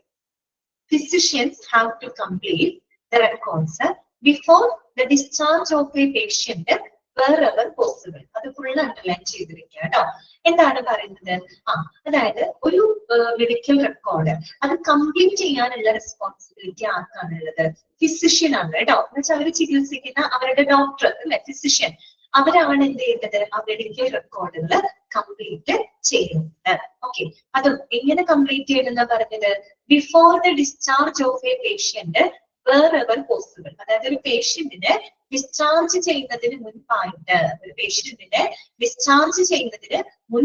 തന്നെ ഫിസിഷ്യൻസ് എന്ത് ചെയ്തിരിക്കണം? ആ റെക്കോർഡുകൾ കംപ്ലീറ്റ് ചെയ്തിരിക്കണം. wherever possible എന്നാണ് പറയുന്നത് കേട്ടോ. കഴിയാവുന്നിടത്തോളം ഒരു പേഷ്യന്റിനെ ഡിസ്ചാർജ് ചെയ്യുന്നതിന് മുൻപായിട്ട് തന്നെ അവരുടെ മെഡിക്കൽ റെക്കോർഡ്സ് എന്ത് ചെയ്യണം? കംപ്ലീറ്റ് ചെയ്തിരിക്കണം. ഓക്കെ, അതിന്റെ റെസ്പോൺസിബിലിറ്റി ആർക്കാണുള്ളത്? ഫിസിഷ്യൻ ആണ് കേട്ടോ, ഡോക്ടർക്കാണ്. ഇനി otherwise they have to visit the medical record department continually to inspect all these discharged records for completion. ഇനി ഇൻ കേസ് നമ്മൾ പറഞ്ഞല്ലോ, പരമാവധി ഒരു പേഷ്യന്റ് ഡിസ്ചാർജ് ചെയ്യുന്നതിന് മുൻപായിട്ട് തന്നെ ആ മെഡിക്കൽ റെക്കോർഡ് കംപ്ലീറ്റ് ചെയ്യുക എന്നുള്ളതാണ് മെയിൻ ആയിട്ടുള്ള കാര്യം. ഓക്കെ, അതിന്റെ റെസ്പോൺസിബിലിറ്റി ഫിസിഷ്യനാണ്. ഇനി ഇൻ കേസ് അയാൾക്ക് അത് സാധിച്ചില്ല എന്ന് വിചാരിക്കും, അതായത് ഡിസ്ചാർജ് ചെയ്യുന്നതിന് മുമ്പ് അത് പൂർത്തിയാക്കാൻ പറ്റിയില്ല, അപ്പൊ ഡിസ്ചാർജ് ചെയ്ത് പോയതിനു ശേഷം എന്ത് ചെയ്യണം? അത് കംപ്ലീറ്റ് ചെയ്യണം. അപ്പൊ അതിന് വേണ്ടിയിട്ട് ഫിസിഷ്യൻ എന്ത് ചെയ്യണം? They have to visit the medical record department continually to inspect all these discharge records for completion. അതിന് വേണ്ടിയിട്ട് എന്ത് ചെയ്യണം? Physicians medical record department visit ചെയ്തിരിക്കണം. എന്തിനു വേണ്ടിയിട്ടാണ്? എല്ലാ ഡിസ്ചാർജ് റെക്കോർഡുകളും കംപ്ലീറ്റ് ആയോ എന്ന് പരിശോധിക്കാനായിട്ട് എന്ത് ചെയ്യണം? ഫിസിഷ്യൻ മെഡിക്കൽ റെക്കോർഡ് ഡിപ്പാർട്ട്മെന്റിൽ പോയിരിക്കണം. പൊതുവെ എന്ത് ചെയ്യാം? ഡിസ്ചാർജ് ചെയ്യുന്നതിന് മുമ്പ് മെഡിക്കൽ റെക്കോർഡ് കംപ്ലീറ്റ് ചെയ്യണം. ഇൻ കേസ് അത് സാധിച്ചില്ല എന്നുണ്ടെങ്കിൽ അവർ ഡിസ്ചാർജ് ചെയ്ത് പോകുമല്ലോ. അപ്പൊ ഡിസ്ചാർജ് ചെയ്തിട്ടുള്ള റെക്കോർഡുകളെല്ലാം തന്നെ എന്ത് ചെയ്തിരിക്കണം? കംപ്ലീറ്റ് ചെയ്യണം. അത് കംപ്ലീറ്റ് ചെയ്യാനായിട്ട് എന്ത് ചെയ്യാം? ഫിസിഷ്യൻ മെഡിക്കൽ റെക്കോർഡ് ഡിപ്പാർട്ട്മെന്റുമായിട്ട് കോൺടാക്ട് ചെയ്യാം. എന്നിട്ട് അത് എത്രയും പെട്ടെന്ന് കംപ്ലീറ്റ് ചെയ്യാം. അതിന്റെ ഒരു ടൈം ലിമിറ്റ് പറയുന്നുണ്ട്, അത് ഇമ്പോർട്ടന്റ് ആണ് കേട്ടോ. മൂന്നാമത്തെ പോയിന്റ് ഇമ്പോർട്ടന്റ് ആണ്. Patient records must not have been kept incomplete for more than 30 days. 30 കേട്ടോ, 30 days അണ്ടർലൈൻ ചെയ്ത് വെച്ചേ. പലതവണ ചോദിച്ചിട്ടുള്ള ഒരു ക്വസ്റ്റ്യൻ ആണ്. ഒരു മെഡിക്കൽ റെക്കോർഡ് 30 ദിവസത്തിൽ കൂടുതൽ എന്ത് ചെയ്യാനായിട്ട് പാടില്ല? ഇൻകംപ്ലീറ്റ് ആയിട്ട് ഇരിക്കാൻ പാടില്ല. ശരിക്കും പറഞ്ഞാല് ഒരു മെഡിക്കൽ റെക്കോർഡ് എത്ര ദിവസത്തിനുള്ളിൽ കംപ്ലീറ്റ് ചെയ്തിരിക്കണം? 30 ഡേയ്സിനുള്ളിൽ കംപ്ലീറ്റ് ചെയ്തിരിക്കണം. ഓക്കെ, ചോദിച്ചിട്ടുണ്ട് കേട്ടോ. അതായത് ഒരു മെഡിക്കൽ റെക്കോർഡ് 30 ഡേയ്സ് 30 ദിവസത്തിനുള്ളിൽ എന്ത് ചെയ്തിരിക്കണം? കംപ്ലീറ്റ് ചെയ്തിരിക്കണം. അത്രയും ദിവസത്തിൽ കൂടുതൽ ഒരു കാരണവശാലും ഇൻകംപ്ലീറ്റ് ആയിട്ട് ഇരിക്കാനായിട്ട് പാടില്ല. അതാണ് കംപ്ലീഷനുമായിട്ട് ബന്ധപ്പെട്ട് നമ്മൾ അറിയേണ്ട കാര്യം. 2 പോയിന്റ് ആണ് അവിടെ നിങ്ങൾ നോട്ട് ചെയ്യുന്നത്. ഒന്ന്, ഫിസിഷ്യൻ ആരാണ്? മെഡിക്കൽ റെക്കോർഡ് കംപ്ലീറ്റ് ചെയ്യാനുള്ള ഉത്തരവാദിത്തം ആർക്കാണ്? ഇത് ചോദിച്ചാൽ അത് ഫിസിഷ്യൻ ആണ്. എപ്പോഴാണ് അത് കംപ്ലീറ്റ് ചെയ്യാനായിട്ട് കൂടുതൽ പ്രിഫർ ചെയ്യുന്നത്? എപ്പോഴാണ്? അതായത് പരമാവധി ഒരു പേഷ്യന്റ് ഡിസ്ചാർജ് ചെയ്യുന്നതിന് മുമ്പായിട്ട് തന്നെ അവരുടെ മെഡിക്കൽ റെക്കോർഡ് കംപ്ലീറ്റ് ചെയ്യണം. ആര് കംപ്ലീറ്റ് ചെയ്യണം? ഫിസിഷ്യൻ കംപ്ലീറ്റ് ചെയ്യണം. സാധിച്ചില്ല എന്നുണ്ടെങ്കിൽ ഡിസ്ചാർജ് ചെയ്തതിന് ശേഷം അത് കംപ്ലീറ്റ് ചെയ്യില്ല. ഓക്കെ, ഇനി എത്ര ദിവസത്തിനുള്ളിലാണ് ഒരു മെഡിക്കൽ റെക്കോർഡ് കംപ്ലീറ്റ് ചെയ്യുന്നത്? 30 ദിവസത്തിന് ഉള്ളിലാണ് കേട്ടോ. 30 ദിവസത്തിൽ കൂടുതൽ ഇൻകംപ്ലീറ്റ് ആയിട്ട് ഇരിക്കാൻ പാടുള്ളത്. അടുത്തതാണ് കോഡിംഗ് ഓഫ് മെഡിക്കൽ റെക്കോർഡ്സ് കേട്ടോ. എന്താണ് കോഡിംഗ് ഓഫ് മെഡിക്കൽ റെക്കോർഡ്സ്? നമ്മൾ മെഡിക്കൽ റെക്കോർഡ്സിലെ വിവരങ്ങൾ കോഡ് ചെയ്യണം. ഓക്കെ, അതുമായിട്ട് ബന്ധപ്പെട്ട കാര്യങ്ങളാണ് അവിടെ പറഞ്ഞിരിക്കുന്നത്. All the patient records that include outpatient and inpatient cases have to code according to the latest international classification of disease and operations. അവിടെ നിങ്ങൾ നോട്ട് ചെയ്യേണ്ട ഒരു കാര്യം, ഇതൊന്ന് അണ്ടർലൈൻ ചെയ്ത് വെച്ചേ. International classification of disease and operations underline ചെയ്ത് വെക്കാം. എന്നിട്ട് അതിന്റെ ബാക്കിൽ ICD എഴുതി വെച്ചോളൂ കേട്ടോ. ICD എന്ന് ഷോർട്ടാക്കി പറഞ്ഞതാണ് കേട്ടോ. ICD എന്നാണ് അതിന്റെ ഷോർട്ട് ഫോം. ICD എന്ന് പറഞ്ഞാൽ എന്താ? International classification of diseases and operation. ICD coding എന്നാണ് പറയാം. അതെന്തുകൊണ്ട് എഴുതി വെക്കാൻ പറഞ്ഞതെന്ന് വെച്ചാൽ ഈ ICD യെ പറ്റിയിട്ട് നിങ്ങൾ ഇനി ക്വാളിറ്റി അഷുറൻസ് ആൻഡ് എന്നൊരു ചാപ്റ്റർ വരുന്നുണ്ട്. അതിനകത്ത് ഈ ICD വരുന്നുണ്ട്. അത് ഞാൻ തന്നെ എടുക്കുന്നത്. അപ്പൊ ഞാൻ ചോദിക്കുമ്പോ നിങ്ങൾ എനിക്ക് ആൻസർ പറഞ്ഞു തരണം. അപ്പൊ മിണ്ടാതിരിക്കരുത് കേട്ടാ. അതുകൊണ്ടാണ് ഞാൻ ഇപ്പൊ തന്നെ എഴുതി വെക്കാൻ പറഞ്ഞത്. അപ്പൊ നോക്കാം, all the patient records that include outpatient and inpatient cases have to code according to the latest international classification of disease and operation. ICD coding എന്നാണ് പറയുന്നത്. എന്താണ് ഈ ICD കോഡിംഗ് എന്ന് പറഞ്ഞാൽ? അതായത് നമ്മൾ ഈ പറയുന്ന ഡിസീസ്, അതുപോലെ പലതരത്തിലുള്ള ഹെൽത്ത് ഇഷ്യൂസുകള്, ആരോഗ്യ പ്രശ്നങ്ങള്, പിന്നെ നമ്മൾ ചെയ്യുന്ന പല പ്രൊസീജിയേഴ്സ്, അതായത് മെഡിക്കൽ സംബന്ധമായിട്ടുള്ള കാര്യങ്ങളെല്ലാം തന്നെ കേട്ടോ. അതായത് അതിൽ ഈ പറയുന്ന ഡിസീസസ് വരുന്നുണ്ട്, ഹെൽത്ത് ഇഷ്യൂസ് വരുന്നുണ്ട്, പ്രൊസീജിയേഴ്സ് വരുന്നുണ്ട്. അതിനെയൊക്കെ തരംതിരിക്കാനായിട്ട് നമ്മൾ ഗ്ലോബലി ഉപയോഗിക്കുന്ന ഒരു അംഗീകരിക്കപ്പെട്ടിട്ടുള്ള ഒരു ക്രൈറ്റീരിയ ആണ് ICD കോഡിംഗ് എന്നാണ് പറയാ കേട്ടോ. ICD കോഡിംഗ് മെഡിക്കൽ കോഡിംഗ് പോലെ തന്നെ ഒരു സംഭവമാണ് ICD കോഡിംഗ് കേട്ടോ. എന്ന് വെച്ച് കഴിഞ്ഞാല് ഈ രോഗങ്ങളായിക്കോട്ടെ, മറ്റു ആരോഗ്യ പ്രശ്നങ്ങളായിക്കോട്ടെ, പിന്നെ എന്താ പറയാ പ്രൊസീജിയേഴ്സ് ഒക്കെ ഉണ്ടല്ലോ, അതിലൊക്കെ ഒരു കോഡുകൾ ഉപയോഗിക്കുന്നുണ്ട്. ഓക്കെ, അത് ഇങ്ങനെ അത് തരംതിരിക്കാനായിട്ട് ഗ്ലോബലി, അതായത് ആഗോള തലത്തിൽ തന്നെ ഒരു റെക്കഗ്നൈസ് ചെയ്യപ്പെട്ട ഒരു ക്രൈറ്റീരിയ ആണത്. ICD കോഡിംഗ് എന്നാണ് എന്നെ പറയാ കേട്ടോ. International classification of diseases and operation. അപ്പോ ഇതിൽ പറയുന്നത് പേഷ്യൻസിന്റെ, എല്ലാ പേഷ്യൻസിന്റെ റെക്കോർഡ്സ്, അതായത് ഔട്ട് പേഷ്യൻസ് ആയിക്കോട്ടെ, ഇൻ പേഷ്യൻസ് ആയിക്കോട്ടെ, എല്ലാ പേഷ്യൻസിന്റെ റെക്കോർഡുകളും നമ്മൾ ഈ ICD കോഡിംഗ് മുഖേന ICD പ്രകാരം കോഡ് ചെയ്തിരിക്കണം എന്നാണ് പറയുന്നത്. അതിൽ നമ്മൾ രേഖപ്പെടുത്തുന്ന എന്താ പറയാ ആരോഗ്യ പ്രശ്നങ്ങൾ അല്ലെങ്കിൽ നടപടിക്രമങ്ങൾ, അതിനൊക്കെ ഒരു കോഡ് ഉണ്ട്. ആ കോഡ് ഉപയോഗിച്ചിരിക്കണം എന്നാണ് പറയുന്നത് കേട്ടോ. ഓക്കെ, ആ കോഡ് എന്ന് പറഞ്ഞാൽ ഭയങ്കര വാസ്റ്റ് ആയിട്ടുള്ള ഒരു ഏരിയ ആണ് കേട്ടോ അത്. ഓക്കെ, അപ്പൊ അത് ആ ഒരു കോഡ് ഉപയോഗിക്കണം എന്നാണ്. ICD പ്രകാരം കോഡ് ചെയ്തിരിക്കണം.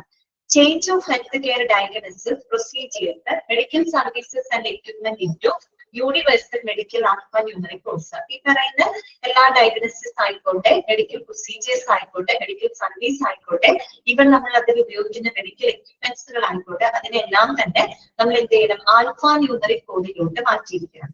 ആൽഫാന്യൂമറിക് കോഡ് എന്ന് പറഞ്ഞാൽ എന്താണ്? ആൽഫബറ്റ് ഉപയോഗിക്കുന്നുണ്ട് അതിനകത്ത്, അതുപോലെ നമ്പേഴ്സ് ഉപയോഗിക്കുന്നുണ്ട് കേട്ടോ.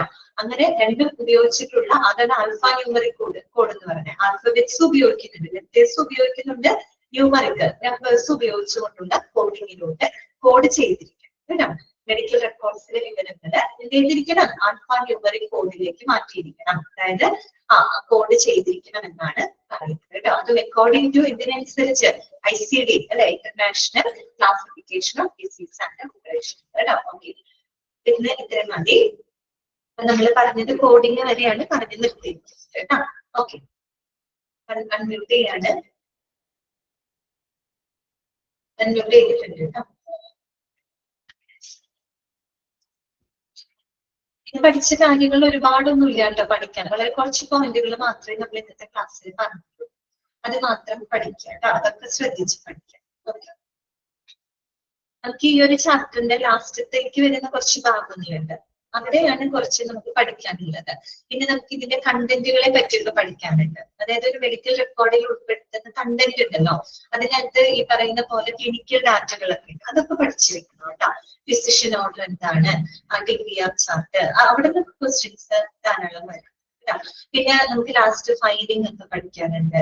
പിന്നെ പല ടൈപ്പ് ഓഫ് ഫോർമാറ്റ് ഒക്കെ പഠിക്കാനുണ്ട്. അവിടെ നിന്നൊക്കെയാണ് കൂടുതൽ എന്താ പറയാ ക്വസ്റ്റ്യൻസ് വന്ന് കണ്ടിരിക്കുന്നത്. അവിടേക്ക് നമ്മൾ എത്തുന്നുള്ളൂ. ഓക്കെ, പറഞ്ഞ കാര്യങ്ങളൊക്കെ നോട്ട് ചെയ്ത് വെക്കാം കേട്ടോ. അങ്ങനെയാണെങ്കിൽ നമുക്ക് ക്ലാസ് വൈൻഡപ്പ് ചെയ്യാം. ഓക്കെ, അപ്പൊ നമുക്ക് തിങ്കളാഴ്ച കാണാം കേട്ടോ. Okay, thank you.